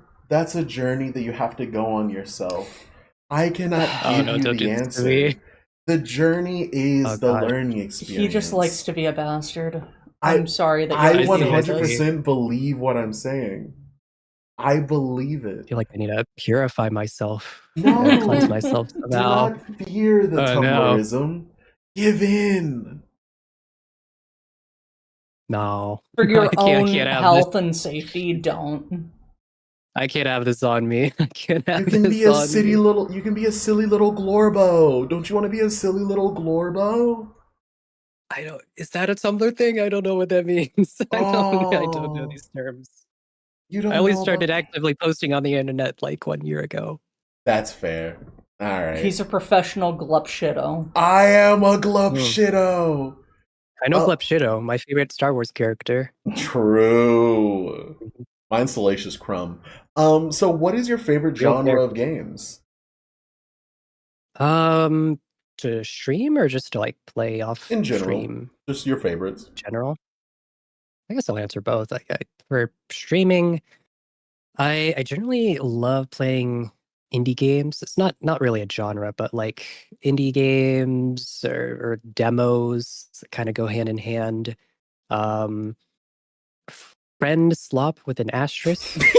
Only if everyone is really good at bantering or improv or RPing or RP. I shouldn't have worded it like that. That kind of thing. Stuff like that. I like discovering small little hidden gems, and that's how I discovered stuff like I very proud of this. I played White Knuckle, and I played White Knuckle before Germa played it, and it became really big. And I played Schedule 1, the demo, before it got really big as well.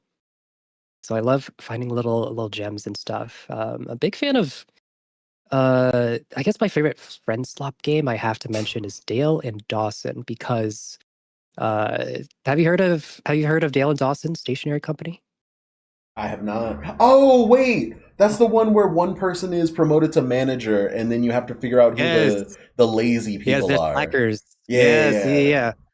It's like Among Us, but like in the office. So like, but what I love about it, what I think no other friend slop game has been able to replicate, is like it sets you up where everyone just kind of naturally has to RP, and like absurd situations arise so naturally. And I think it is the ideal friend slop game for me that I enjoy. Aside from those, I do this thing called the dailies. Fun little browser games I play every stream, or mostly at the beginning of every stream, where I learn about stuff like, well, I used to do the mini crossword on the New York Times, but they put that behind a paywall. So now we do other things. We love capitalism. Stuff like Time Guesser. Yeah. Stuff like Time Guesser, Pokidoku, stuff like that. Generally just like any game I can RP in. like Minecraft, the Spooky VSMP, where I'm Father Speef, leader of the Church of the Blood God, GTA RP, even Valorant. I was part of a Valorant tournament a while ago, and I went in having never played Valorant. And my team is so awesome and supportive. I played this character who was like a hot shot. I was like, "Don't worry, everything is totally calculated." It's kind of the birthplace of like a new, I guess, a kind of a catchphrase for the stream. Winner POV, 10% training, 90% instinct. So anytime I'm playing anything competitive, that's a phrase that gets tossed out a lot. It's 10% training, 90% instinct. Based. Oh, my viewers also know me for like, okay, this sounds like immense cope, but I swear, I swear it's not. I happen to like games that just happen to be gacha games, but I don't like them because they're gacha. I like Honkai Star Rail. I love Zenless Zone Zero. I absolutely love Uma Musume. It's just that I happen to enjoy games that unfortunately are also gacha games. Oh yeah.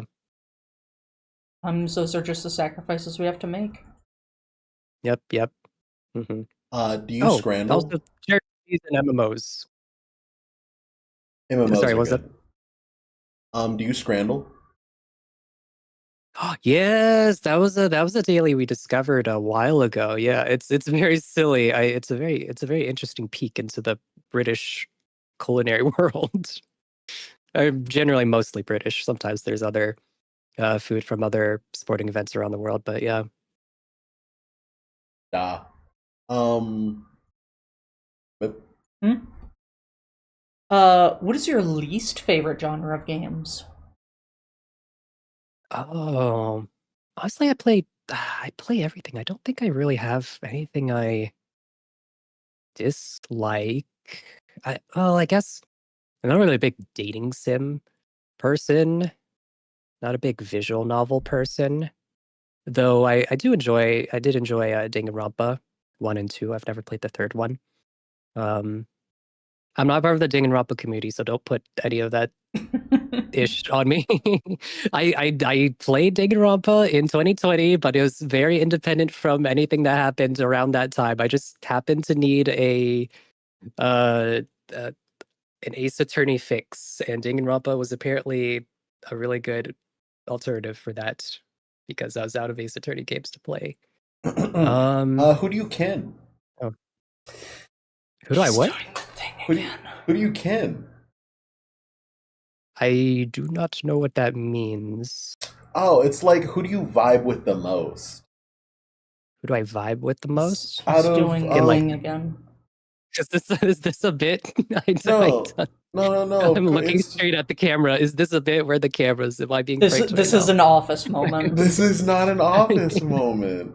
If you ever want to look up a TikTok, it's just who do you kin Nagito. It'll explain all of it. It'll be great. Oh, I know that. I know that guy. Yeah, He's a cool character. yeah. Um, did you ever play But yeah. RuneScape? No, I've always wanted to play RuneScape though. Okay, so like I've always wanted to, we talked about this earlier, but I've always wanted to try out a couple older MMOs because they were like the big thing growing up, and I just didn't have internet access or like a computer that can run them. Like RuneScape, WoW. I've always wanted to try both of those. I got to try WoW earlier this year with a bunch of homies who felt like trying it out or slash getting back into it, and it was a good amount. It was a good fun. It was good fun. I definitely want to try out RuneScape. It sounds cool as well. Do you know of those fandoms where if you play quote unquote their game, they're gonna show up and be the most annoying people possible? Um, Have you I don't had think that I've experienced. experience? I've experienced that a little bit with some games I've played in the past. Sometimes in Final Fantasy 14, I had a round of playing Final Fantasy 14 on stream. I've since stopped. Yeah, I get the type. I get the type. Yeah, I'm not saying that, that's the RuneScape community, but hypothetically, how do you feel about having entire guides of how to level something from 1 to 99 thrown at you because what you're doing is mathematically incorrect? Honestly, if I wanted to follow a guide, I'd just play like Path of Exile or Diablo or like a game like that. I think the whole point of RuneScape is like you make your own story. But As streamer, I mean, like part of it is like learning how to optimize your little silly little tasks, I guess, eventually. But I think part of the charm for me, if I were to start getting into RuneScape, is like but learning how streamer, to have you start. considered that you're wrong and I'm right? Oh God, Chatter, have you considered that slash ban? Based. That's one of my favorite lines to pull out. Anytime there's a backseater or someone, I'm just like, you need to get out of here. I'm just like, hey, how do you ban someone in Twitch chat again? I say that out loud. It's like it's a fun little thing. Yeah. Um, all right. What movies? What are like your top three movies?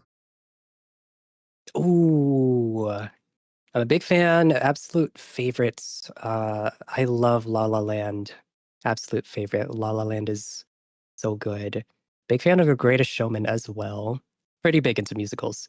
Um, Also, I have to have a third spot. I would have to go to Ponyo, Studio Ghibli. We do love Studio Ghibli. hmm hmm Have you heard of Epic the musical? Yeah, it was kind of like we didn't have Brat summer this past summer, but it was more of an Epic the musical kind of summer. It seems. Yeah, I've definitely heard of Epic. You listen to it? Yeah, a You, while ago. A while ago. they finished it a little bit ago. Oh yeah, I heard. Yeah, it's like, one of the best things ever. It's pretty good. It's pretty good. I'm especially really into it because in high school I was super into Latin. I took Latin language class. One of the top ways to make you sound like you went to like a school and like boarding school in Britain to say you took Latin in high school. I did not. I did not. I swear. Um, but I was super into like the Greco-Roman mythology and all those stories and stuff. So seeing that kind of stuff get into like the popular internet eye makes me really happy. Makes me really happy to see.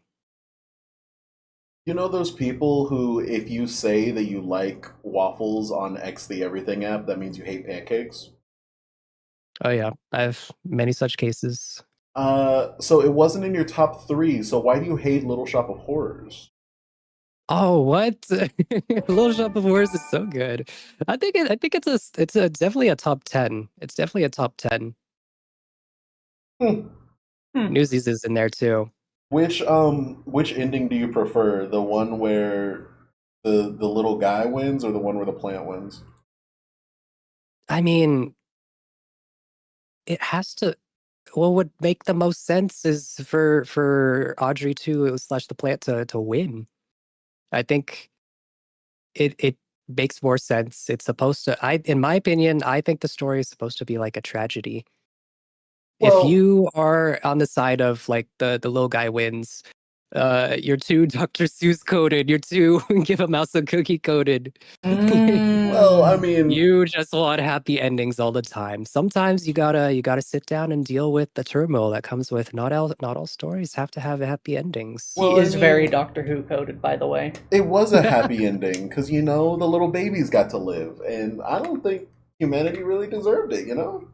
I mean, when you Mm, think of mm. capitalism, like which one's better? You know what I mean? Oh boy. Oh boy. I think the plants should win. All right. That's the end of our government designated VTuber questions. Now it's time to plug. Fuck. Oh So jeez. if you could just plug. But of course, a lot of people don't really like giving out their information for free because like internet safety and stuff like that. So just imagine the audience isn't here.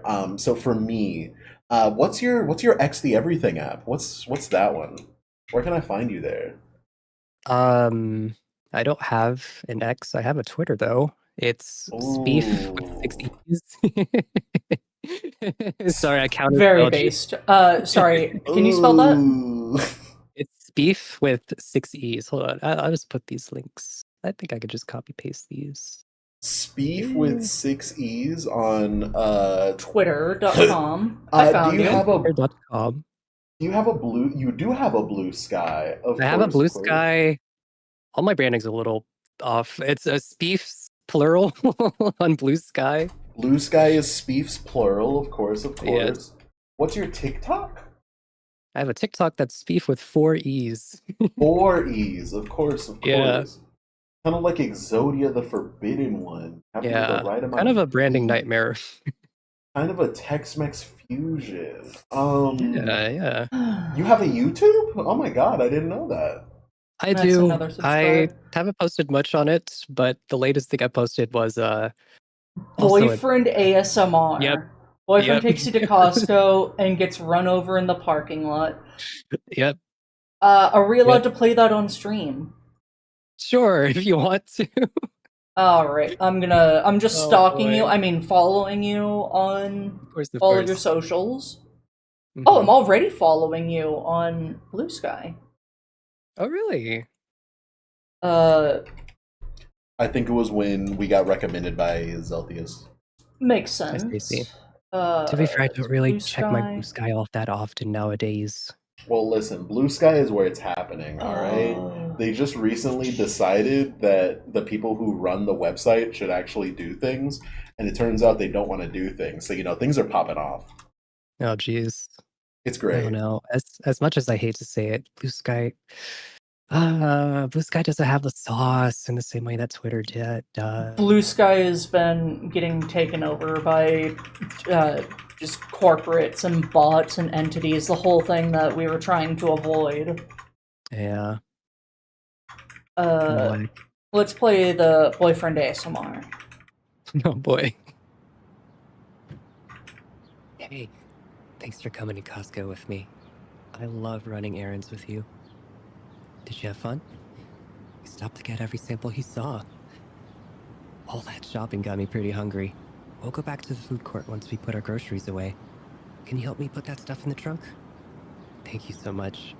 I'll treat you to a double chunk chocolate cookie and a $1.50 hot dog with drink. It's on me. All right, last one. You get in the car, I'll return the cart.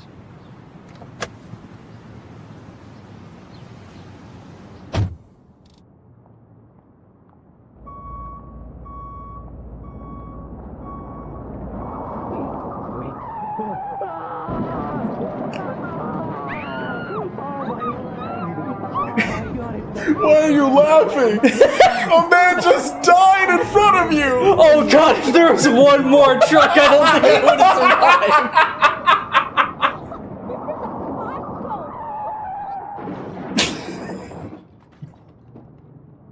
survived. Oh my god. Please take your limp body somewhere else.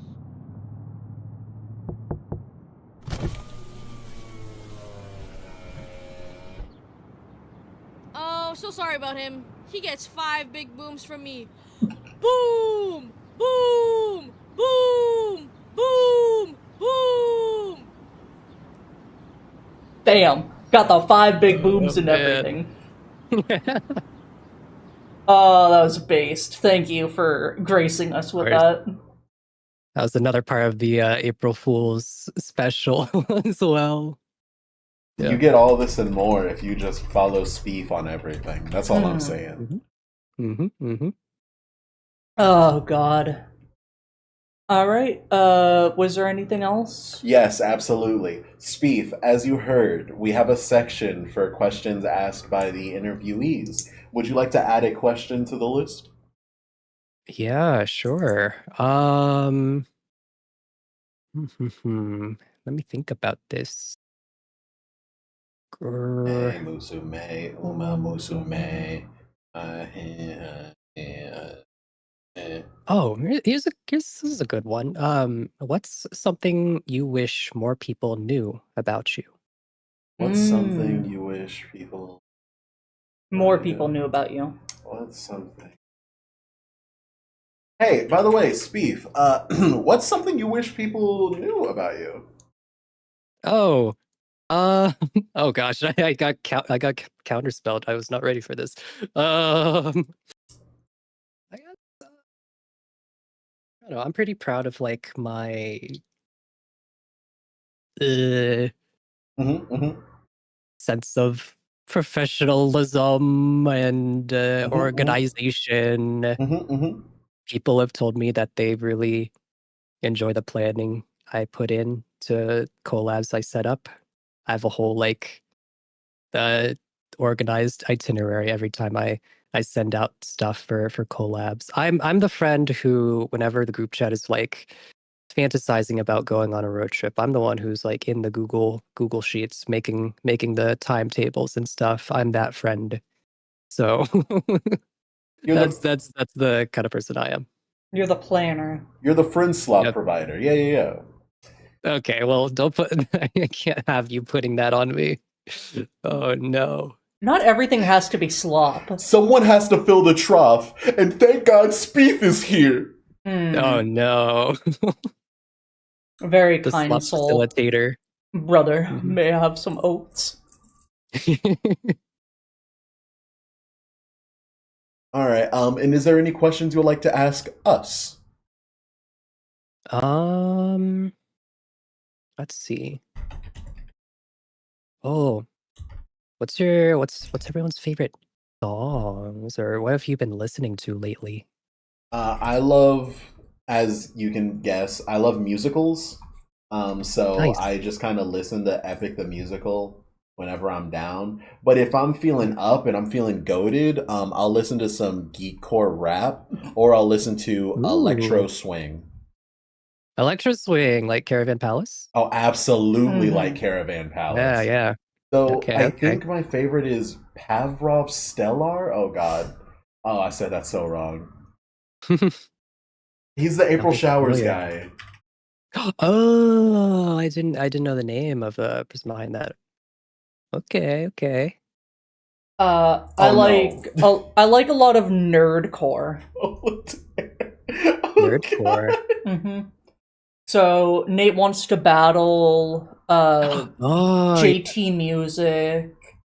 Yes. I've been getting a lot of songs from Triple Q recommended to me lately, where they just mix and mash multiple songs together. Oh, that's sick. There's a new artist that's been up and coming lately called Lulu Yam that I really like. Yam. Okay. Lulu Yam does come with trigger warnings. Many trigger warnings. Many trigger warnings. Oh, just to be clear. Just to be clear. I don't know. She's not exactly nerdcore. Yeah, she's not nerdcore at all. She's. I see. Very woman empowerment rap, I think you'd call it. I wouldn't. Hell yeah. I don't really know how to explain it. There's like electric beats to it and techno. High energy. She did a lot of songs about like mental illness and things like that. Did a couple of songs about women loving women, and now it's just a lot of women dominating over men, or hey, I want you to fucking die. My favorite is Everything and Roaches. Roaches is always good. Cool. Would Insane in the Rain be considered nerdcore? Insane in the Rain. He does like jazz covers of like video game OSTs. If I'm understanding nerdcore correctly. It's my first time encountering this term. So nerdcore is a lot of like creating songs about games or nerdy things. Okay. So like the Five Nights at Freddy's songs. Oh, okay. I see. But I vibe with this. I get it. I do like some jazz. Jazz is great. I love Mhm. jazz. Nerdcore is just a meme music. Fight me. No, I think that's pretty accurate. I've actually determined my entire life and personality relies on everyone liking nerdcore. So that means that you've just tried to kill me. So in self-defense, I do have to kill you. I'm sorry to say. Oh, It's Um, meme music slop. well, Oh, just because a piece of music is meme music doesn't take away from its artistic value, in my it's too opinion. late. Yeah. I've already started the yeah. blood feud. Oh, I've also been getting into brony music again. Hmm. What is brony music? So do you know what a brony is? No. So a brony is a guy that is into My Little Pony. This happened like 15-ish years ago, when they came out with the new series of My Little Pony, and a lot of people got obsessed with it, and very artistic and creative people made just really good music. There's Eurobeat Brony. We started this outro like 10 minutes ago, by the way. Yeah. Living Tombstone, they used to do a lot of it. I see. If you've ever heard Discord, I'm not howling at the not the moon. speaking one, but like the song Discord. I'm not familiar. Or Rainbow Factory. So is it like a fan appreciation, kind of like how Five Nights at Freddy, in the similar vein Yeah. of Five Nights at Freddy's with this, I guess? Yeah. You could also call it Okay. nerdcore. I see. Okay. Himsune Squeaku! Anyway, And Shrimp all right, it's outro time. All right, it's outro time. So we're Speef, any closing words you'd like to say to the people watching? Thanks so much for having me on the podcast, on the show. If you enjoyed what you heard from me, you can catch me on twitch.tv/SpeefVA if you are looking for a person to do voice work for you. I also do stuff like that, SpeefVA@gmail.com. Other than that, drink water, stay hydrated, posture check, and have a good time. Have a good day, night, afternoon, wherever you are. Have a good day, viewer. No shrimping. Bye. All right. Bye. Thanks everyone for watching. Bye. We will see you Bye. next time. Bye. Goodbye. Bye. Bye. Bye. Bye. Bye. Bye. Bye. Bye. Bye. Bye. Bye. Bye. Bye. Bye. Bye. Bye. And that is the end of the recording. Sky, you can't kill me in any way that matters. Tell me the name of God, you fungal piece of shit. No. So I say this to everyone as soon as the interview is over. You have full rights to leave at any point in time. If you are someone who's scared of leaving without permission, you fully have that. Of course, if you'd like to stay around and talk, we're 100% cool with that, and we'd love to continue talking with you.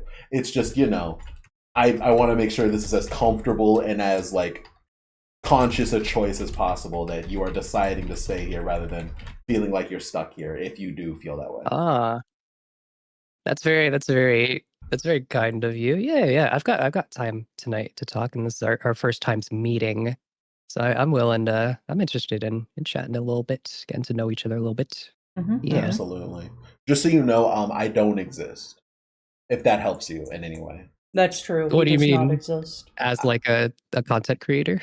In any way that matters, Or, okay. I hope that helps. He joins on my channel from time to time. He wanted to make the podcast, so he's like the secondary star of the show. I see. I'm kind of like the left front tire. You know what I mean? Like the car needs it, but no one really thinks of it. I'm kind of the nun pizza, and he's the left beef. Well, no, yes, I'm left the beef. No, wait. No, I'd be the pizza box. Huh? Yeah. Oh. The ninja disappeared. I crashed. Oh. Hold on. The demons. YouTube studio. The demons. The demons. always something. There's always something. If it's not OBS, it's the VTube studio. There's always something Hold in on. Philadelphia. Do.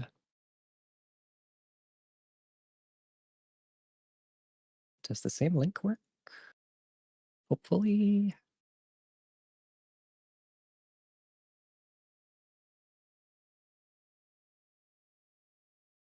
Shit, I was doing something. I completely forgot. Do you watch YouTube, Speed? Sometimes I try. I don't really though. It's like I have like a what's it called? I have like a philosophy when it comes to inspiration and all that. One of my most favorite musical artists, Bobby McFerrin. He's the guy who made the "Don't Worry, Be Happy" song. But there's so many other songs he's made which are even cooler. He early in his career as a performer, he did a thing where he, for an entire year, he just refused to listen to any music except his own if he needed to work on stuff.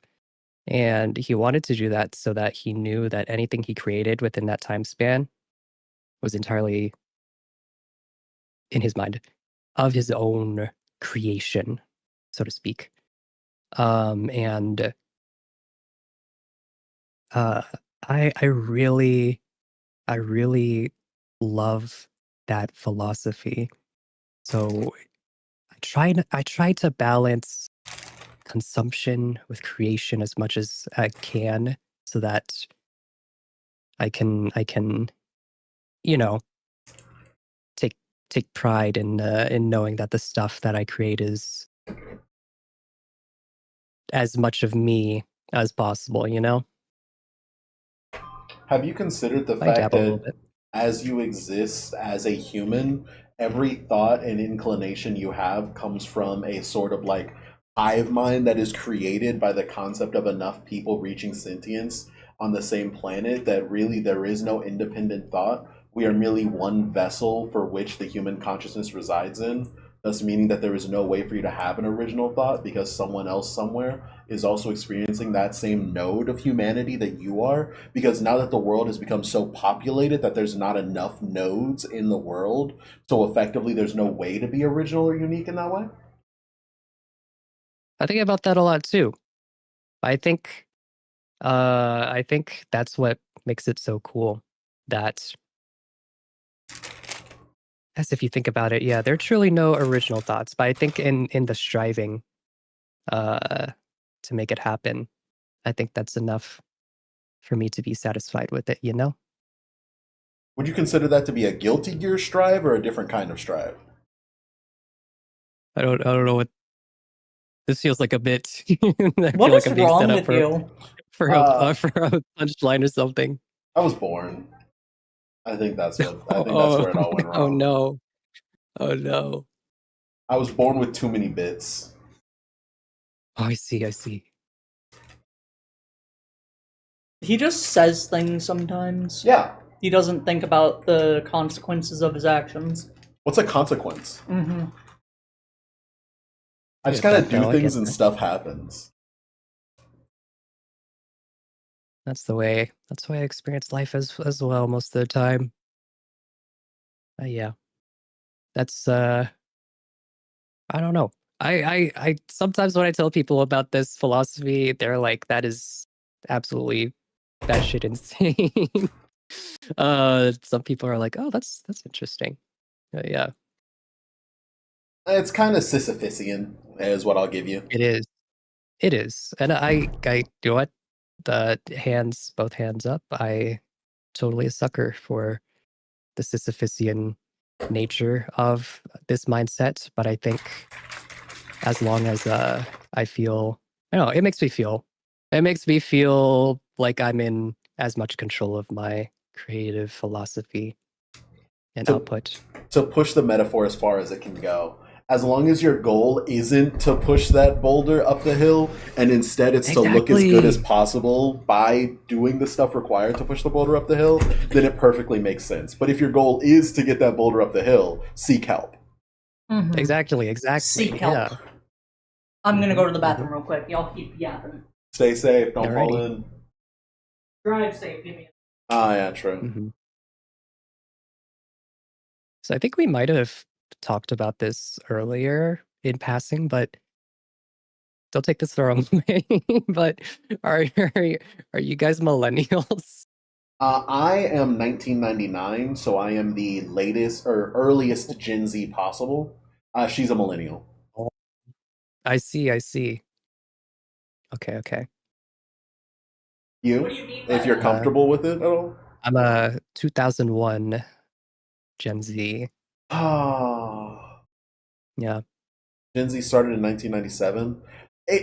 God, the Oh, did designation it? of when Gen Z started has changed like 3 times so far.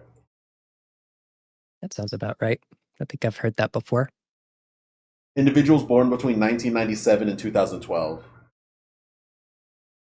There we go. Wait, what? Gen Z is 2009, 2012? Gen Z is 1997 and 2012. Oh, okay. Yeah. Sometimes I feel like I grew up in a late millennial childhood in some aspects, but You know what a there's VCR still is. yeah. I mean, I grew up watching like a lot of Disney movies on VHS tapes and stuff. Can you write cursive? Yeah, I learned how to write cursive in elementary school. I still remember how to do it. They stopped doing that, by the way. Oh no, They don't teach cursive anymore. that's kind of. I mean, I guess when are you actually really gonna use it? I guess it's cool, but it's kind of whoa. The passage of time. They're not doing cursive in the schools anymore. They're not doing a lot in the schools anymore. But we don't have to talk about that. How do you feel about AI? Oh God, we're talking about like generative AI, right? Is What, that what I assume is what talk you're about the getting at? part of AI that you love, or talk about the part of AI that you hate? I want to hear all of them. Okay. Well, I think the spirit of the question is talking about generative AI, which is the hot button issue of our time right now.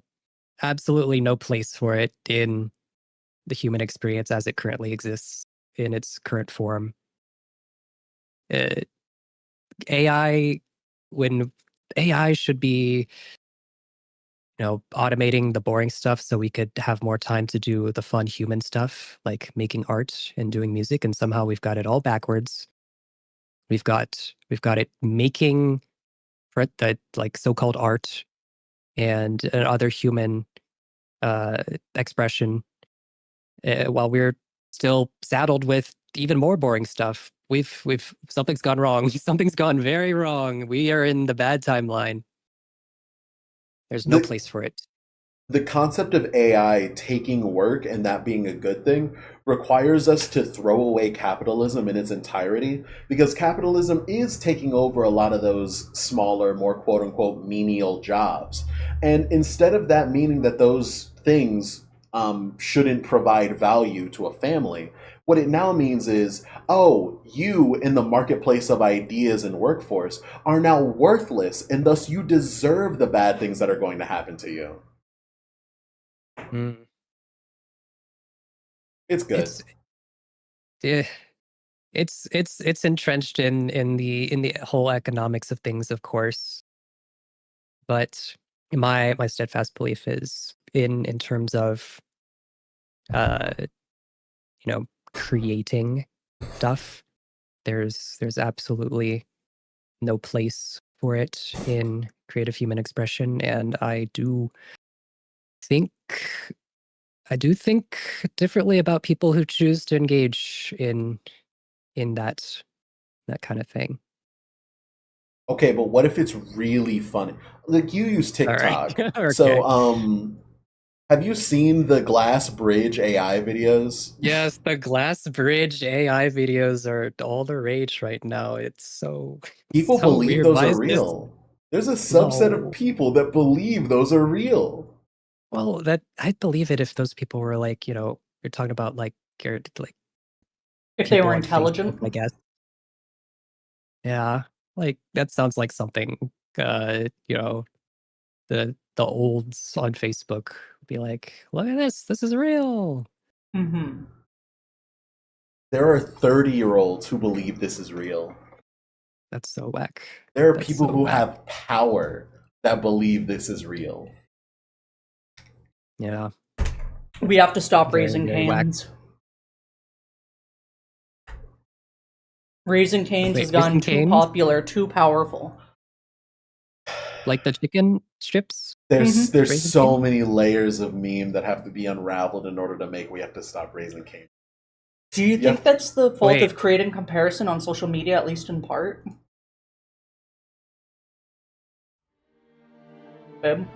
Well, I think that's more talking about the use of generative AI and the concept of like should people be able to derive value from art if it wasn't made by a human being is more what they're talking about than what I'm talking about right now. Hmm. Creative comparison on social media. I guess with in a way a lot more people are growing up or seeing a need for like social metrics like likes and retweets and all that as intrinsic parts of making art or making videos and that kind of thing. It is I think it is part of the experience, and I think something that generative AI does is empowers people to want to partake in that, even if they may not have the skill sets or want to fully engage with the process of that. The words I'm about to say might be part of it. are sorry. No, that was the end of my thought. The words that I'm about to say are meant only for a very, very small subset of people, but I'm going to say it anyway because it is still a part of the human experience. There is a group of people in existence who view the concept of anyone at any time being above them as a direct attack on their personage. So the concept of something being a skill that has to be learned and failed at for a long period of time makes them mad. So the concept of artists existing makes them just unbelievably mad. So now that they have a way to invalidate art in its whole, makes them feel like, oh, this is the quote unquote one thing that I wasn't the master of in my life. And so if I can take control of this through the use of generative AI, I am now quote unquote worthy as a person because I have nothing else in my life to validate me other than putting other people down.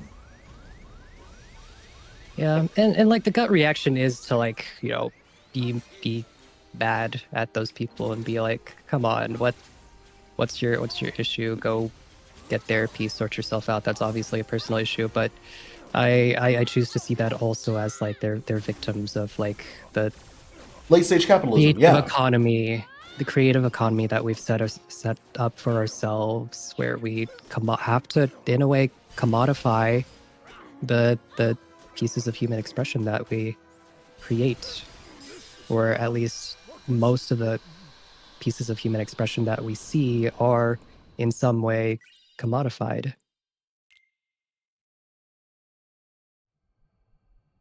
I remember an America where Uber Eats didn't exist. Do you remember? Oh, yeah. Remember? I remember in America where the concept of having TV was considered a like a luxury rather than the necessity it is. I remember when the internet was a luxury rather than the necessity it is. Yes. Yeah, we got internet in our house pretty later on in my childhood. I remember whenever Pokemon events were distributed by Wi-Fi, I have to like hope that my parents would like take me over to like a friend's house or something, or we visited somewhere else. I'd try to latch onto their Wi-Fi to download like the Manaphy egg or get like the Deoxys on my copy of Pokemon Ranger Shadows of Almia, or like download the Latias Life Soul Dew on my copy of Soul Silver. Oh man. I Those don't were the remember days. Those were the days. exactly. It was either connecting to the internet or having your Game Pass on in a GameStop in order to pick up their mystery gifts. Yes. Nowadays, it's you have to get the 30 copies of the receipt that they're allowed to give out. By the way, the scalpers are selling it for $200 on eBay. Have fun. Yeah, I've been seeing that with the Pokemon Scarlet Violet shiny distributions right now. I can't believe the Yeah. code only Black. gives you one. That is insane to me. It's the version of the legendary that's not native to your game. Mm-hmm. Ugh. Yeah.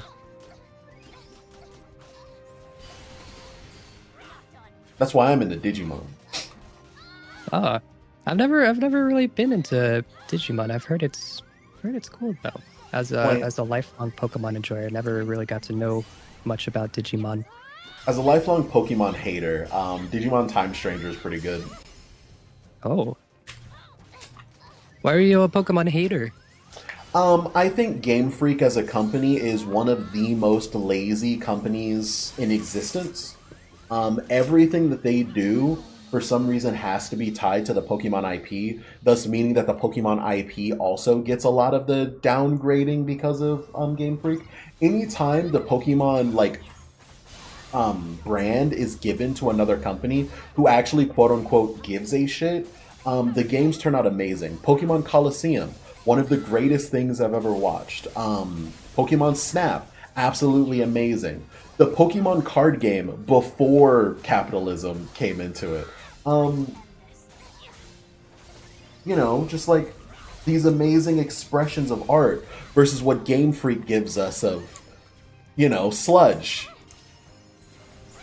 That's my counterpoint to that is they did give us Legends Arceus, which is pretty damn good. It's pretty damn good. I think it's a pretty good game. I think it had good potential, but it needed a lot more work. There were a lot of really? things that were just a little lacking with it. It was a little buggy. It was very bare bones. The combat could have been a lot better. The fact that they had to change some of the battle mechanics to make it work because of their stripped down battle system, I think shows a lot of it. The fact that you can't play it with friends, that you can't even trade with friends. I enjoyed it for what it was. I don't think it's a $60 game.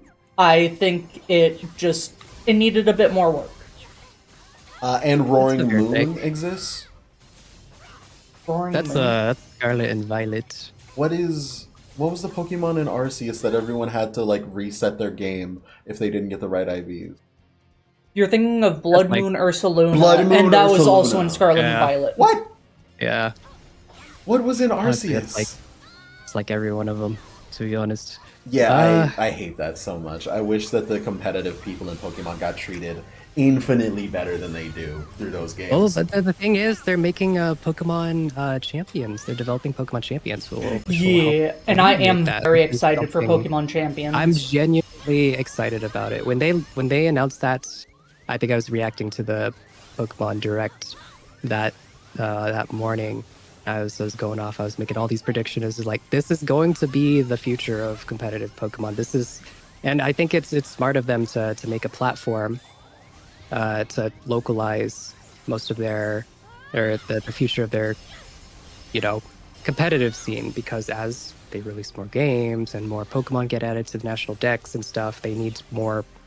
They're gonna need to figure out how to control which Pokemon are allowed and which formats and items, and this also allows them to bring back gimmicks, like they're bringing back megas in the competitive format now, which is really exciting. I'm super excited, and there's mechanics in there to deal with EV training and all that. Well, they had to take care of Showdown taking their competitive scene. Yeah.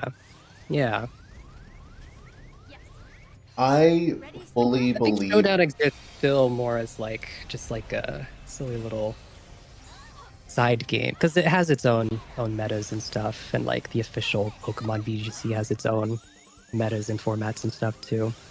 if I think for Pokemon now they exist at like a weird truce.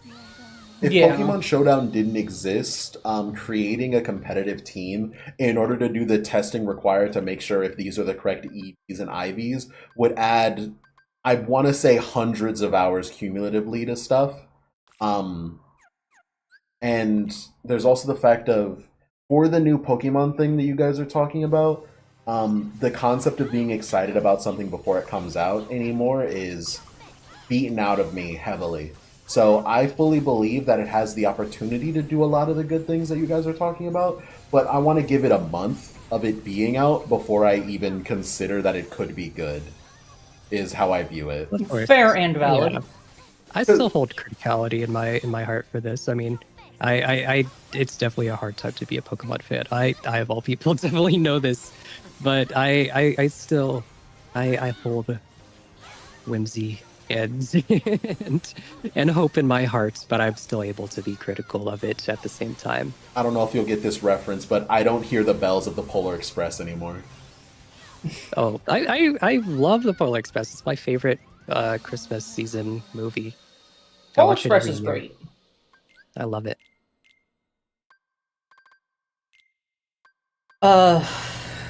Yeah, I'm hesitantly optimistic for more Pokemon stuff. I think they need to take more time and not go, oh man, people are hankering for the new Pokemon game. It's been so long. Like, just take some time. Pokemon is an evil trillion-dollar corporation. Game Freak is an evil billion-dollar corporation. But they got Esper. Esper doesn't deserve them. No, cover years, Esper. No, I mean like Game Freak doesn't deserve Esper. Esper doesn't deserve the treatment they receive. True. Now, if it was the Pokemon Mystery Dungeon people, they deserve Esper. Oh, Mystery Dungeon. We need a new Mystery Dungeon game. Here's my mentally ill, holding out hope take. I truly believe that there will be a new Pokemon Ranger game, or at least a port now on the Switch 2, now that we have like mouse controls. I think it can and will happen. I really think it can happen. Because you use the mouse controls for the Switch control as the little stylus, like how you normally would, to move the launcher around, the spinning top around. Yeah. And then I think it can happen. Pokemon Rangers coming to Nintendo Labo near you. Oh god. Oh god. Buy our what was it, $200 piece of plastic to hold your Switch in to experience Nintendo Virtual Boy or whatever, the red VR Nintendo thing. Yeah, I forgot what it was called. the Virtual Boy. Yeah, it was the Virtual Boy.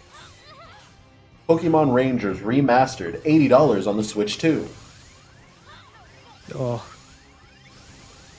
By the way, it doesn't work 3 months.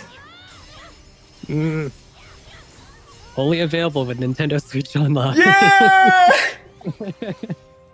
Oh god. It's possible. The monkey's paw curls. They God, did I say hope they'd not. be releasing a cardboard version for far less. Yeah, but it's still like $40 for the cardboard one. You'd think they'd learn their lesson for cardboard after what happened with the Wii U and how they had to use the leftover cardboard from unsold Wii U's for the Nintendo VR, which was also a flop. They fill Kit Kats with Kit Kats. Fun fact, my first console that wasn't like a Nintendo handheld was the Wii U. I remember the Christmas I got it, and it was the black Wii U, and I was like, oh my gosh, this is so cool. Did you play Super Mario Galaxy?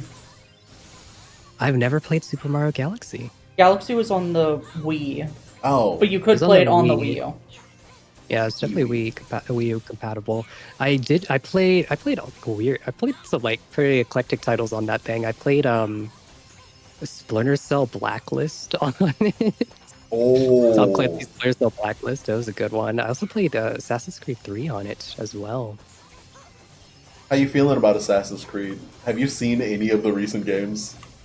I stopped playing after it was Black Flag and then Rogue and then all the I played a little bit of Origins, but I didn't really finish it.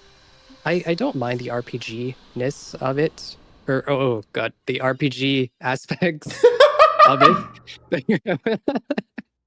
I can't believe I just said that.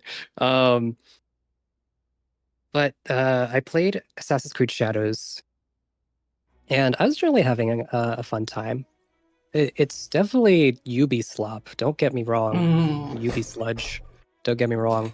But I think I have a decent enough time with it. It's definitely not the Assassin's Creed type game that I grew up with, which still makes me sad. But I think Shadows does enough to get away from like what turned me off from the one that was like in Greece and the Viking one.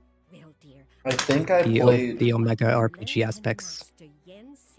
I think I played 1, 2, and then the one where you controlled like the entire League of Assassins, so you would do kills by having other assassins do it for you.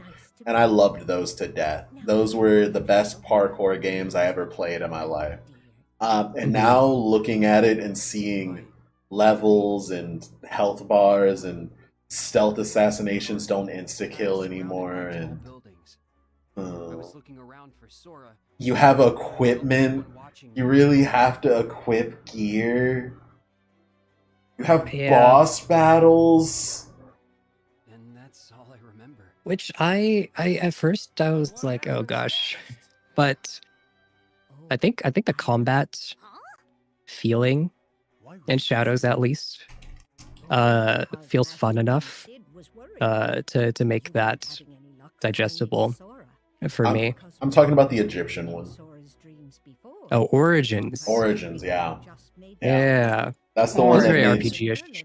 that was the one Yeah. that made me go, oh, okay.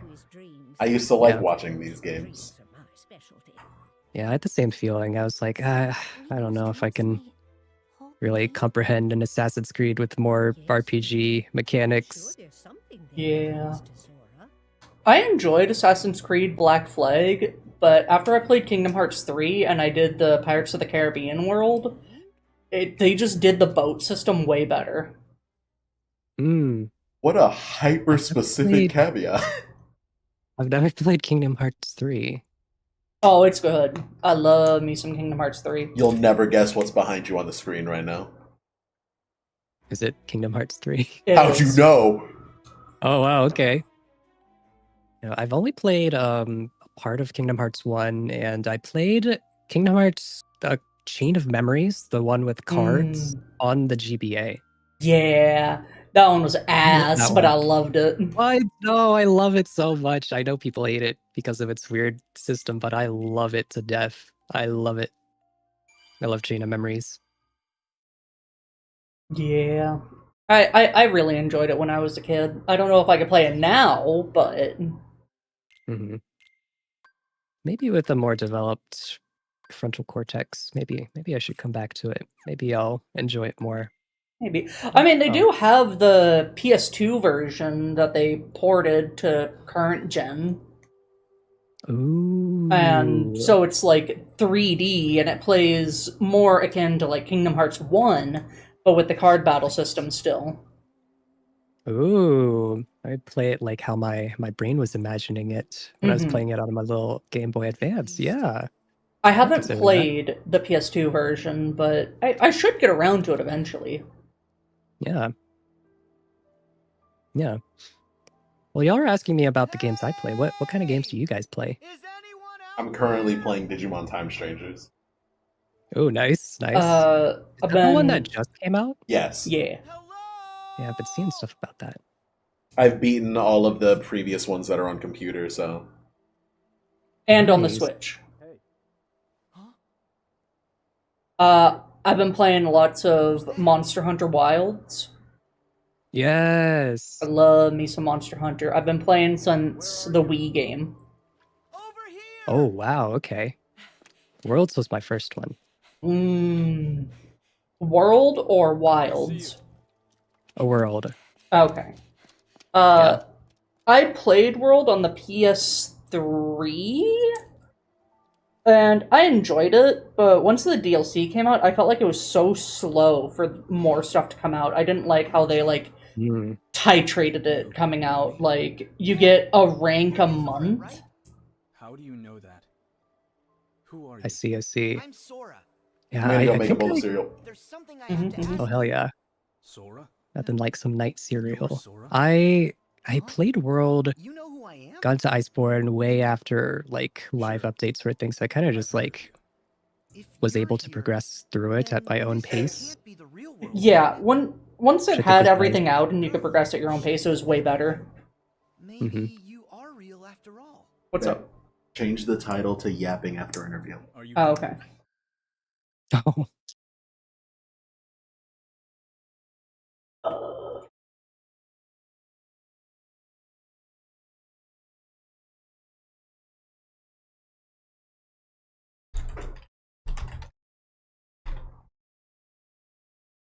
Well, well, have you tried the what was it? Final Fantasy 14 collab? And I am here. It's released in Wilds. no. I played 14. I played it when A Realm Reborn just launched. I actually played in the beta for A Realm Reborn. Whoa! And Dang. it was really badly balanced when it did finally come out. I mained a white mage, and I Okay. just couldn't keep up with all the damage I was going out. Mm. So, and also I got into a relationship and then out of said relationship because they were really toxic, so I stopped playing until he and I started playing, and that was Stormblood? Babe, What's up? when did we start playing Final Fantasy together? Was that Stormblood? 14? Yeah, Stormblood, right before Shadowbringers. Yeah, right before Shadowbringers came out. Played that for a bit, did Endwalker, and then just kind of lost interest. Gotcha. How'd you I recognize think me? Why are you I using think I Sora's never name? made it through A Realm Reborn on stream. Because Fair. That was am less of Sora. like less If of you are like who you just say, there's just too much and to it get was through fate and that brought us Yeah. more of together. other factors. I It wanted to used kind to of be like get way a. longer, too. It used to be longer. Yeah. Then Oh my god. it's clear. Oh no. Yeah, no. I think I got a little bit in over my head with what I was expecting to experience. Like I made a guild and was thinking of like I don't know, RPing with some other streamers like Zell was also part of that posse where we were all gonna experience Final Fantasy 14 together, newly fresh, but time constraints and the other factors got in the way. Yeah. It's very, what's the word? Everyone says this, but it gets a lot better once you get past A Realm Reborn. Yeah, that's what I keep hearing. That's what I keep hearing. I personally think it would be better if they cut it down even shorter, which I guess they kind of did, Some trials. but Then yeah. I was told to save Sora. Yeah. Oh, speaking of MMOs, though, there's one that's launching tomorrow that I'm excited about called Blue Protocol, Star Resonance. It looks Oh, amazing.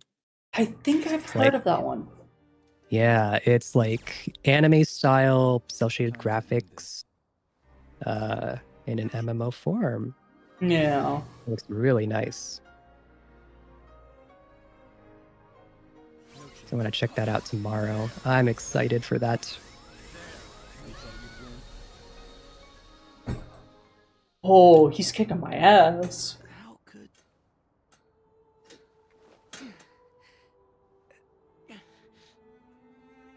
Sorry, but I don't lose.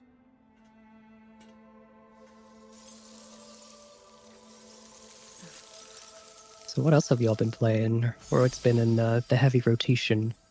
Atlas. Kingdom Hearts 3. Okay. I never got to play the Remind DLC, so I've been playing through that and thinking about doing some streams of playing through a randomizer. Kingdom Hearts randomizer? I've done a couple Hey, how of does them that before. work? There's a bunch of treasure chests scattered throughout the worlds, and you just open them, try and get the proofs. You get 3 of them, and then you can go and fight the final boss. Oh, okay. Interesting.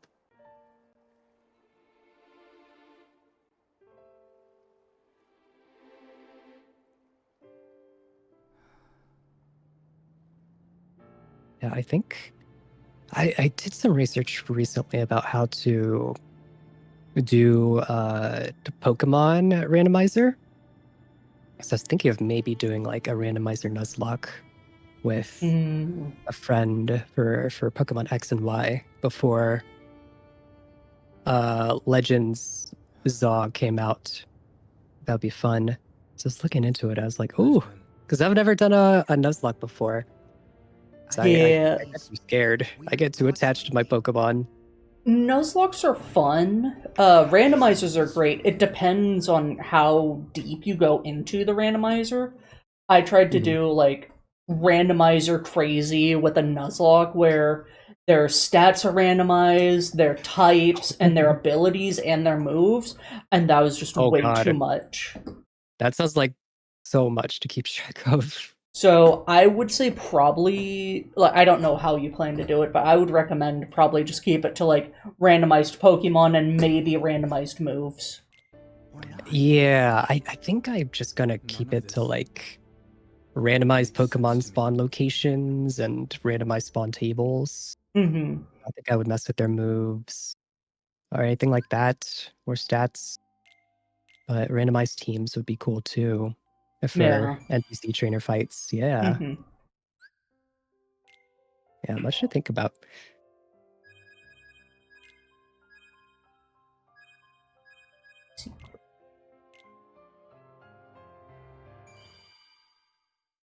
It's a secret.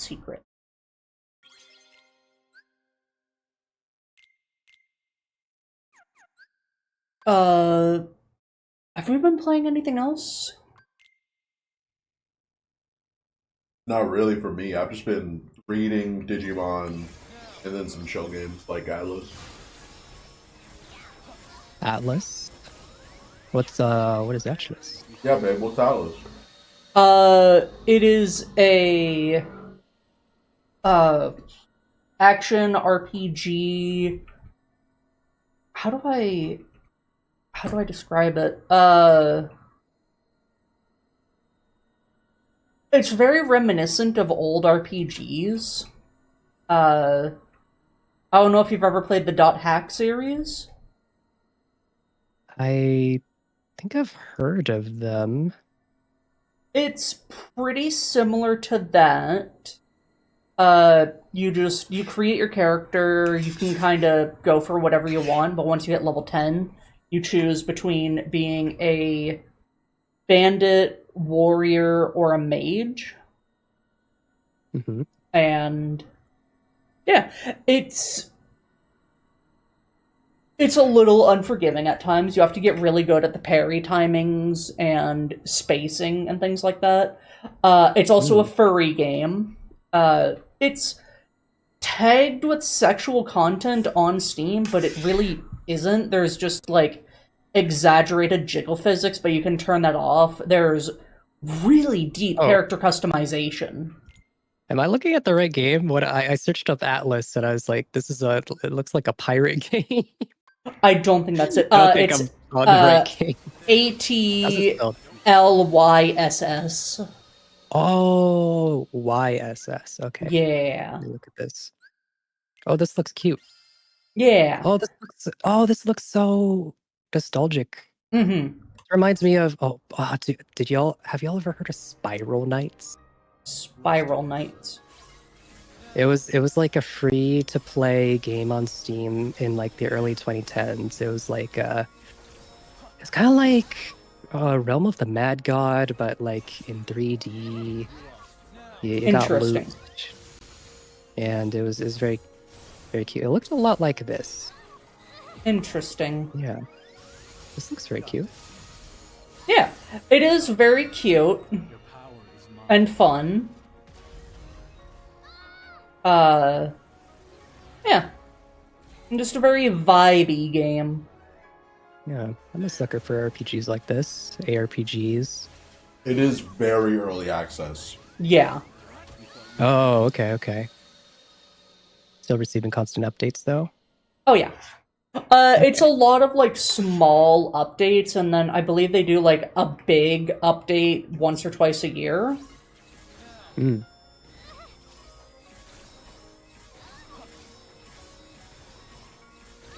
I'll put this on the list.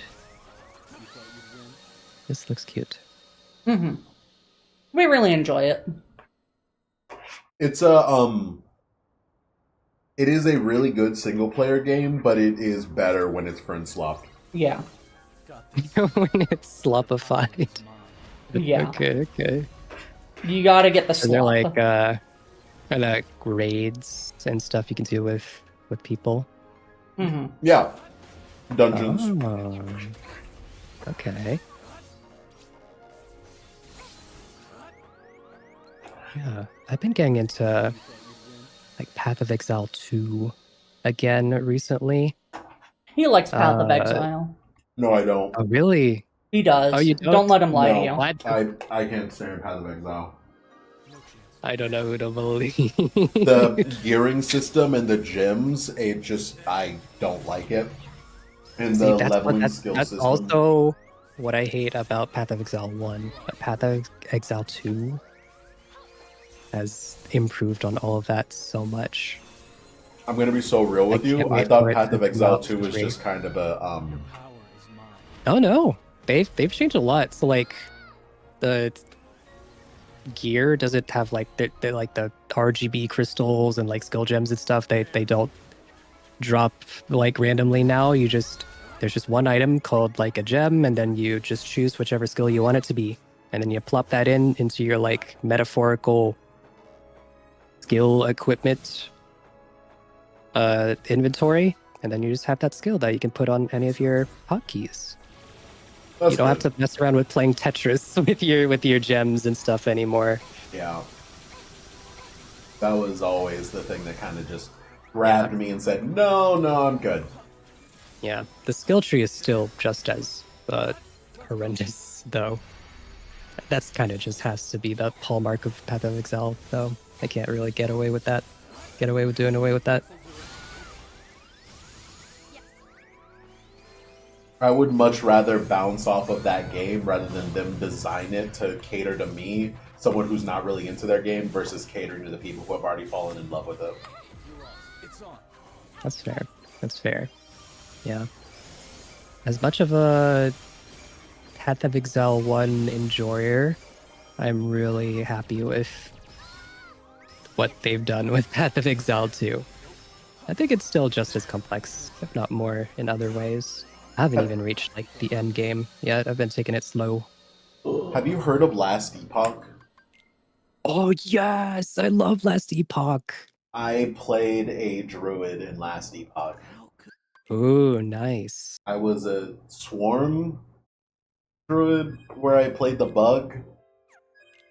The B build. Yeah. Yes. It was season 1, I believe. God, they're on season 3 now. Mm-hmm. Yeah.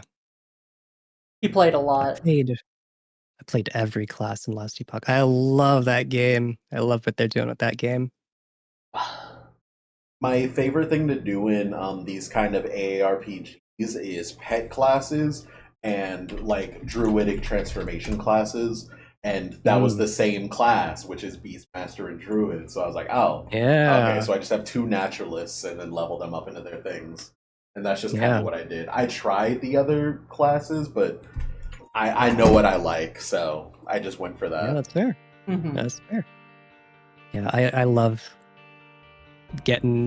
making like little guy builds, just having a bunch of little guys on the screen. He Swarm loves his around little things. guys. Yeah, I love having my posse. I love being able to just see an enemy and go get him. That's I love true. getting them, and I love having them go like, "Aye, boss." I my goon build. I love having my goons. Hold Yeah. on, hold on. Whoa, whoa, whoa, whoa, Wait, whoa. hold on. Wait. This is one of those RPG-ness things again. You got to be careful. Oh no. Not again. RPG-ness. Oh weenus. no. Mhm. He doesn't know what he says half the time, by the way. I do. Do I'm you? aware. I'm the same way. He just says things sometimes. That's the Yeah. joy of life, the spice.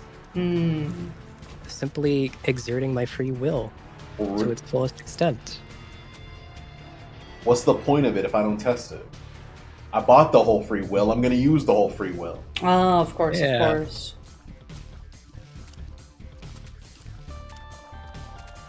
Oh, speaking of RPGs, are y'all fans of Final Fantasy? I am. Particularly, I haven't Fantasy. played them in a while, but ooh, okay. Played through 14. I've beaten 1, and I have 2 through 13 downloaded on my PS Vita. Oh, which wow. I tell myself I'm definitely going to play through the rest of these one day. And, you know, it's been about half a year and I haven't turned it on again. Oh, gosh. he's not going Yeah, no. to, by the way. I've I'm got it on my trying. bucket list to play through 1 through 6. I played through 1, partly through 2. 1 was a Really interesting. really fun experience. And then I made it halfway through the game, got annoyed, and then looked up a guide, and then didn't have fun anymore. But I did beat it. Yeah. Sometimes, yeah, I think that's just kind of like a side effect of just how old that game in particular is, and how it was just its design is a reflection of its time. Unfortunately, this is a good experience though. I'm also just not good at riddles.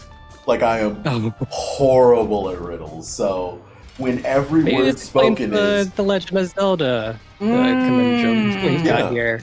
yeah, absolutely. Yeah, I'm respect aware that. of my failings. I wouldn't call. I'm not the one calling them failings. Let this be on the record. God, when they're like, the mithril ore ye seek be in the place closest to the mountains yonder with the forest, mate. And then it's like, oh, by the way, yeah. that means that you're supposed to go talk to the dwarves, because then they'll be able to Yeah. give you the tools in order to get the mithril. If you actually go for the mithril, haha, you fell for it, Cerberus. Yep. Or like Pranked. the elf prince is asleep. The witch in the mountains seeks 3 eyes of newt. And it's like, great, cool. What do I do with this now? Yeah. I have no memories of this at all, so I'm just gonna bring it up. Yeah. I was playing a game on the Vita before I started playing Final Fantasy that was like a side series of Final Fantasy where I had a weapon, and then like I would switch my weapon to a whip, and that whip would allow me to go across ledges, and then I have to switch back to the sword. You hold down the button to charge it. That's 15, I think. No, it wasn't a Final Fantasy game. Yeah. It was a separate game, but it was a side game. But it still had Final Fantasy in the name? No, it did not have Final Fantasy in the name. The only reason I knew it was a Final Oh. Fantasy spin-off was because I looked it up. Huh. Was it Tales of? No. Oh, this is gonna hurt me. Oh! Is it one of the mana games? Yes, it was a mana game! Yeah, I've been trying to figure out what one Mana exactly it is for a while now. I don't think I'm familiar with this series. I remember playing one on the Game Boy Advance, and you had the whip grappling hook thing. Legend of Oh, Mana, is it like Sword of Mana, Children of Trials of Mana? It might be Trials of Mana. One of them? Mana. Adventures of I know- Mana PS Vita. That was the one I played. Ah. We should play one of those mana games together for the channel. I think that'd be fun. Me? Who? We're talking to me? Yes. I hated that game. Okay. Oh no. I did not have a good time at all. The problem is, I played the game for like 3 days straight, so I was making good progress, and then I turned it off for the night, and then I turned it back on. There's no journal. There's nothing tracking your progress. I just looked at the game, went, all right, I'm in the middle of a swamp. I have a map, which is just a grid above me. And I have these 3 weapons, which I know that I have the pickaxe that lets me break through walls, the shovel, and then the axe that lets me cut down trees. I have no idea where I am or what I'm doing. So I go into a town and talk to people, and they're like, thank goodness you saved the princess. And that's it. Yeah. I was like, all right, I'll restart the game. I did. So I restart the game, get past that, I make it to the vampire's manor, I'm in there, I turn off the game for the night, come back, and I'm like, alright, I'm in the vampire's manor, so that means I just gotta... We love games with no clear indication this sounds of like what you dialogue. This sounds like dialogue you'd hear in like a 90s movie or something where they're trying to like portray video games.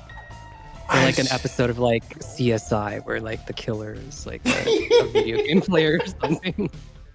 I have very sharp memories of going to bed alongside the princess that I rescued in the manor, and then waking up and the princess was kidnapped by the vampire. And then that meant that I had to go down on the map, left, then down, then right, then down, in order to make it to the cliffside where the lizard people were, in order to pick up a potion that the vampires were weak to. So I picked that up, went back to the manor, and then there was nothing there. So I think that meant that they told me to go to another place to chase the vampire down, but there was no one there to talk to hear that message again. So then I just walked around. My axe broke because it has a durability system, so I went back into the village to buy another axe. And I talked to everyone there, and they were just like, oh my goodness, you have to run, the vampire is here. Or, oh my goodness, thank goodness you saved the princess. And it's just like, what? You know, for someone that loves Breath of the Wild so much, you sure do hate durability systems. Yeah, I always hated durability systems. I think Breath of the Wild is a great game. It's like a 9 out of 10. It would be perfect if it didn't have a durability system. No, one flaw means that it's a terrible game. Oh. Of course.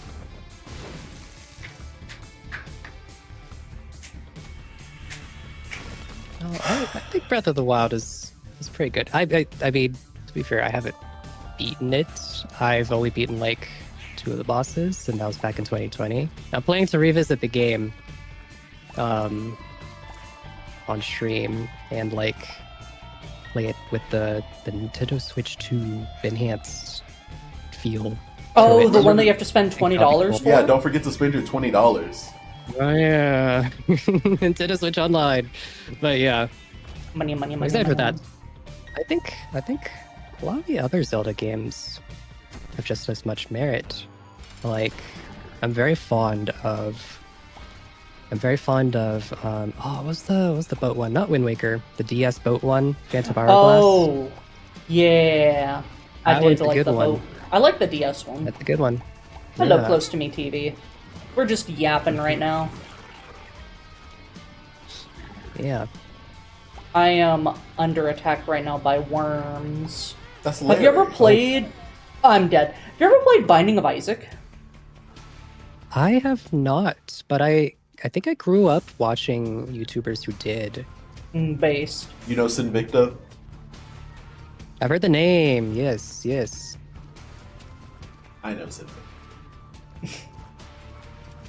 We're very happy for you, love. Oh, are you playing? Is that what's behind me right now? Yeah. It's Mind of Isaac. Okay, there are worms on the screen crawling around behind me. Yeah.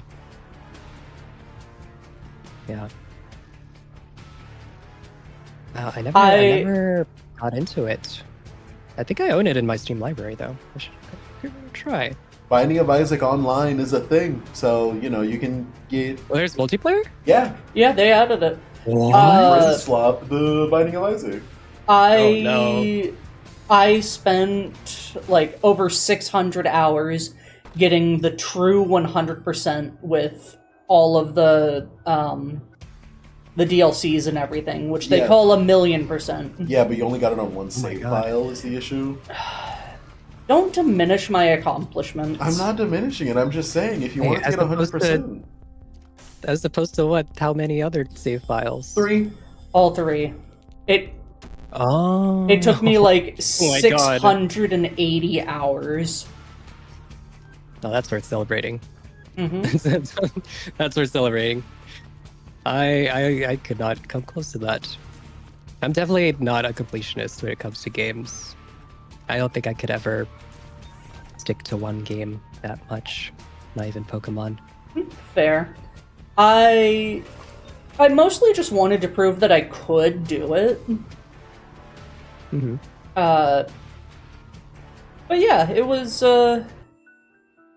quite the endeavor that now that I have it, I don't really feel like getting Triple Dead God, getting it on all 3 save files. There's not a different name for it? No, it's just called Triple Dead God. Oh. Well, that's worthless. I thought it had a cool name. Fair. Truth Apocalypse.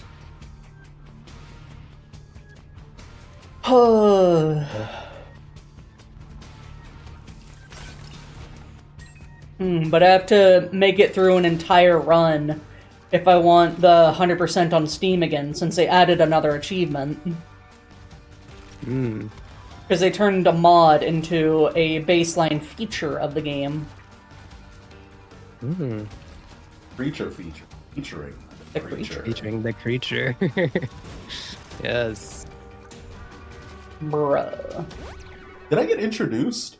Hi, I'm the creature. He is the Okay, creature.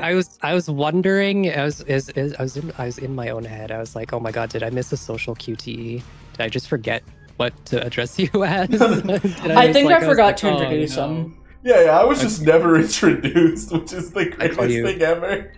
The creature. No, you Creature, can just call me la Patrick. criatura. You can just call me Patrick. La creatura. But Okay. my slime sona is creature. Mm-hmm. Creature. Okay. I am understanding. Okay. Yeah. Babe, it's The thing is, Beelstarmon. so much. Beelstarmon. God, they really do still give her just a massive underboob. Look at his Tommy gun. Oh my. Well, seeing as you put so many hours in Binding of Isaac, are you big into roguelikes or roguelites? Oh, I love roguelikes. What are your favorites? Binding of Isaac is up there. I really like Vampire Survivors. Yeah. I Have got you tried 100. Megabonk? Huh? Have you tried Megabonk? Megabonk. I have not, but I've heard of it. Yeah, it's like a Risk of Rain and 3D Vampire Survivors. Ooh. People do I- call it 3D Vampire Survivors. I did get 100% in Vampire Survivors before they added all the DLC. Before they added the Amogus character DLC. Yeah. I just haven't gone back for it.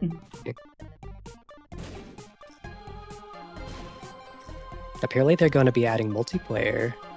Yeah, I think they've got that in the works right now. Yeah.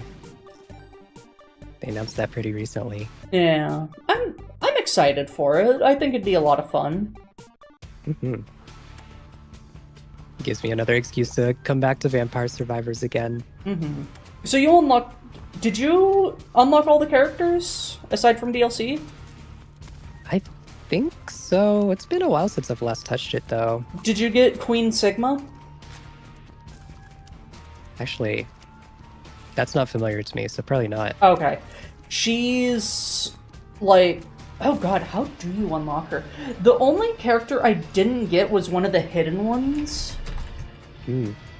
It's been so long since I played. Let's take a gander, actually. November 11th, 2024, but that was just to check out some of the DLC. There's 165 characters. Oh my god. Queen Sigma.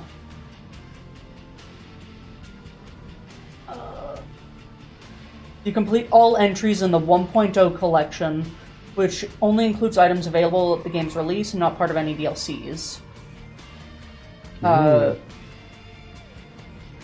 She's a very interesting character. I really like her. She's really fun. She has her own custom weapon called the Victory Sword, where it just slashes characters. Once you evolve it, you can make just a giant black hole on the screen that swallows everything. Oh my god. She does not get any benefit from golden eggs. I don't even think she can get golden eggs. Oh. But yeah, oh my god. Oh yeah, they did add Castlevania. Jesus Christ, they added a lot. Oh wow, yeah. Last time I played this was January 2024. There we go. There's the secret characters. There's X-Dash, Toasty, Smith, Random, Boone, Avatar Infernus. That was the one I couldn't get. Ooh. You had to, like, play the piano, and for some odd reason, it would just never let me pull up the menu to play the piano, even if I had the combined birds. That's whack. Ooh, God, I think I might have to come back. The only issue that I have is I don't know if I'd want to reset my progress or continue. Yeah, that's always the thing. Because if I were to continue, then I would just have, so much. Yeah. It's a little overwhelming. Yeah, it's... God, there's lots in there. I think it'd be fun to go back and just start streaming, because I did also play Hollow Cure. Hollow Cure Save the Fans. I've heard of that one.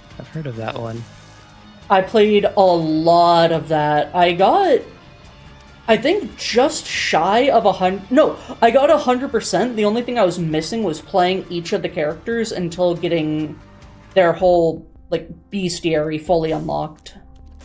Oh. So I put some hours into it. Oh my god. It's been heavily recommended to me. I've never tried it though. It's very fun. Cool. Seems cool. Mm-hmm. I've only heard good things. This is added to that list, I guess. Mm-hmm. It's free, so, no reason to not check it out at some point. Yeah. Free stuff is cool. There's so many games I want to play right now, though. This is actually such a cool problem to have. There's just too many games I want to play right now. That's just how it be sometimes. Still need to finish Expedition 33. Still need to finish Final Fantasy VII Rebirth. Still need to finish... still need to catch up on Monster Hunter Wilds. Then I'm gonna start a whole new MMO tomorrow. Oh, God.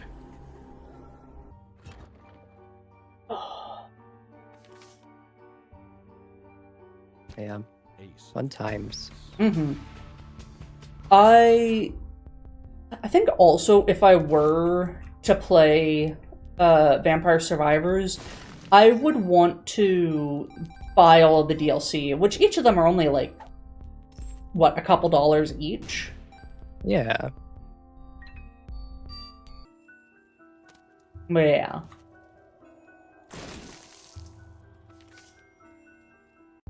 The stars.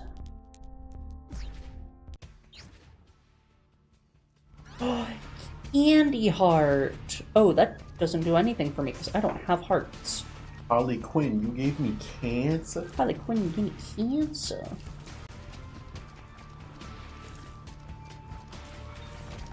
Did you ask the question about movies and TV shows, babe? It just turned into musicals. Yeah. Oh, fair. Yeah. Talked about La La Land and musicals. Yeah. I do gotta watch La La Land. Mm-hmm. Oh, you haven't seen? Oh my god, it's so good. It's so good. I don't know what was going on, but I think there was some form of backlash about the actors or something, and I was like, I will wait. And then I just never watched it. I mean, there was that thing that happened at was it the Oscars or something? They accidentally announced La La Land when it was actually I forgot. Shape of Water that won some kind of award. That was a whole blunder. The fish fucking movie? I mean, I Quite didn't the say that. statement. I didn't say that. Women can have hobbies too. I'm not a sexist.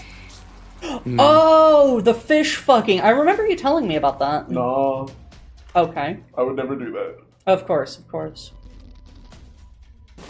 Or maybe oh no, it was Moonlight that I got mixed up with at the Oscars because they announced I think they announced La La Land, but it was actually supposed to be Moonlight, and then they had to like be like, oh wait, sorry, it was Moonlight. Yeah. True. I don't know why Shape of Water was in my brain for that. Hey, listen, you can be into whatever you're into. Oh no. That's He's all just I've never going to seen judge Shape of you Water. for it. I've never seen Shape of Water. All I know about it is it's got there's fish stuff in it. Women like the fish. Yeah. smooth from all sides. Just like a shark. I wonder what happens if I were to absorb Mama Mega.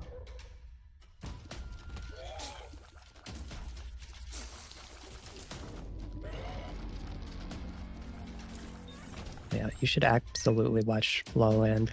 It's my Mhm. favorite movie of all time. If you're not if you don't like unhappy endings, then it might be a little And it's spoiled. I can never watch it. much No, for you. damn. It's too late. I've already been spoiled. I can never watch it. No, it's not really a spoiler. No, it's too late. I've already been spoiled. I can never watch it. It's too no, late. no. No, it's too late. It's already it's Do gone. yourself a favor and watch it. It's so good. Gone now. Never to be seen again.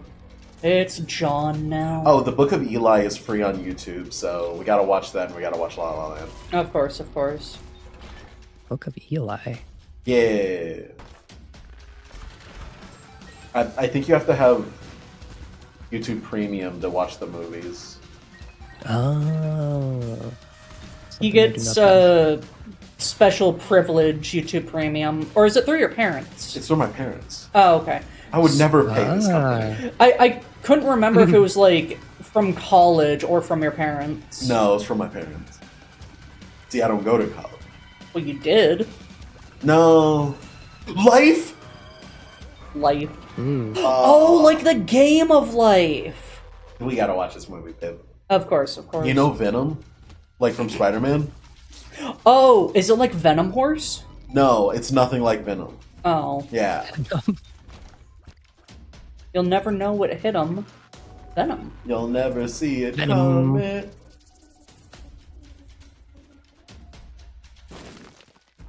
So, do you want to continue that statement, or What? it's like Venom? Yeah, I said it's nothing like Venom. Then why would you bring it up? I wanted to know if you remembered Venom. Okay. Unrelated. Okay. Just a Venom Oh. check. Yeah. Sometimes Mental you gotta health hit him check, with a some Venom might say. check. Yeah, What Venom is check. going on with my computer?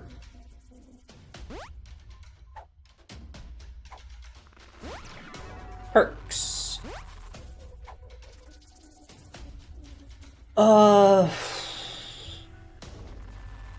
Stuff and things. And stuff.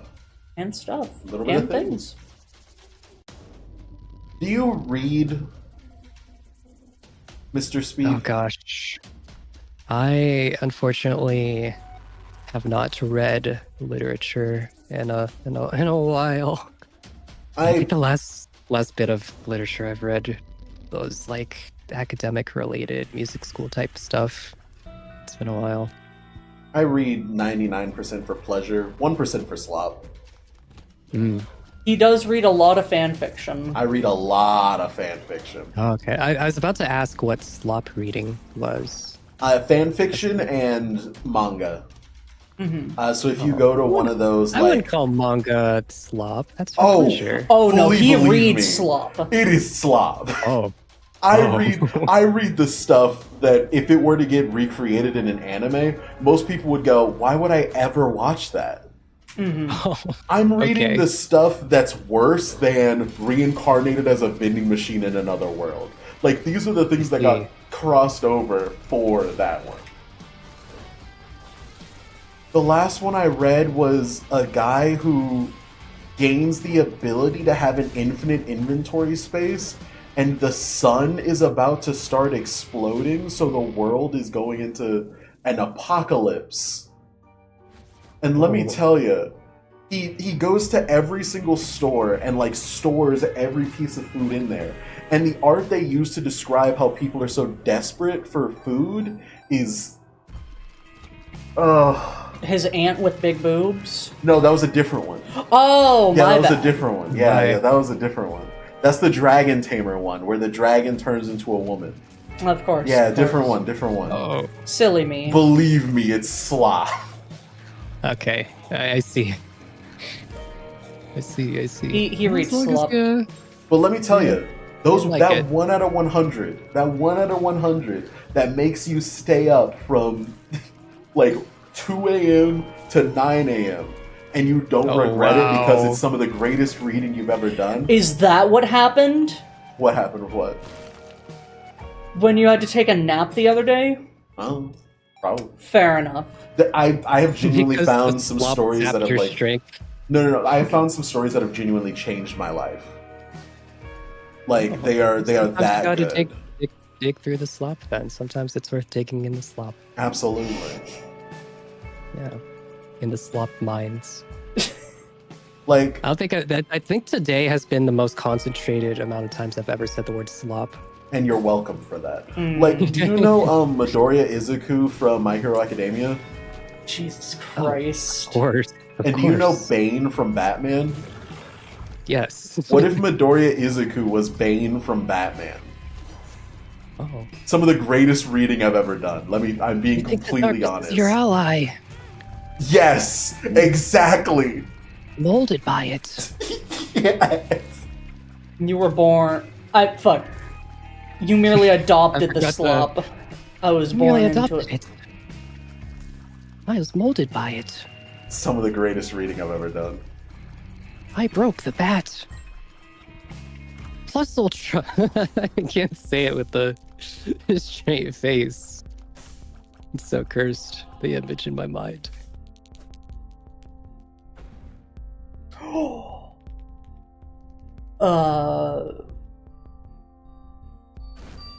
Yoink? Why? Oh.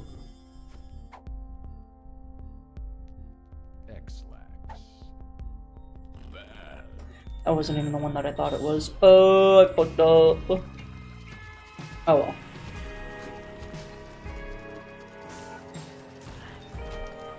Oh my god, it's 10:40. It is. Oh my goodness.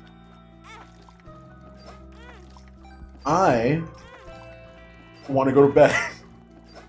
Real. That's so real. So I am going to get ready for bed. You have been a wonderful guest and a wonderful yappitude. Oh, Yappertude? of course. You've been a wonderful host, co-host. I appreciate that. Yeah. Appreciate that. Well, thank you Yeah. for joining so impromptu. Sorry it took so long to get to you. We just had a lot of shit going on. Oh, good. I understand how it goes. It's starting to become the more busier part of the year. I get it. It's all good. I'm the same way. We hope it was worth the wait. Mm-hmm. It was. I had a great time. Thank you for having me. Happy to Yeah. hear it. If you're ever looking for someone for collabs, I do really enjoy the Friend Slop games. So, just, yeah, let me know. Why do I Yeah, feel like you I'm are- going to wake up You're to in the like bank. wake up to like a message on Discord and then I'm going to open it and get punched in the face? God, I hope so. It would I be feel really like- funny. I feel like we get shoved in a locker through proxy. Whoa. God, What? I hope so. Where's this coming from? I think I've reinvigorated Friend Slop, and I don't. It's not my fault. Oh, I see. No, it Yes, it is. absolutely is your fault. It's not my fault.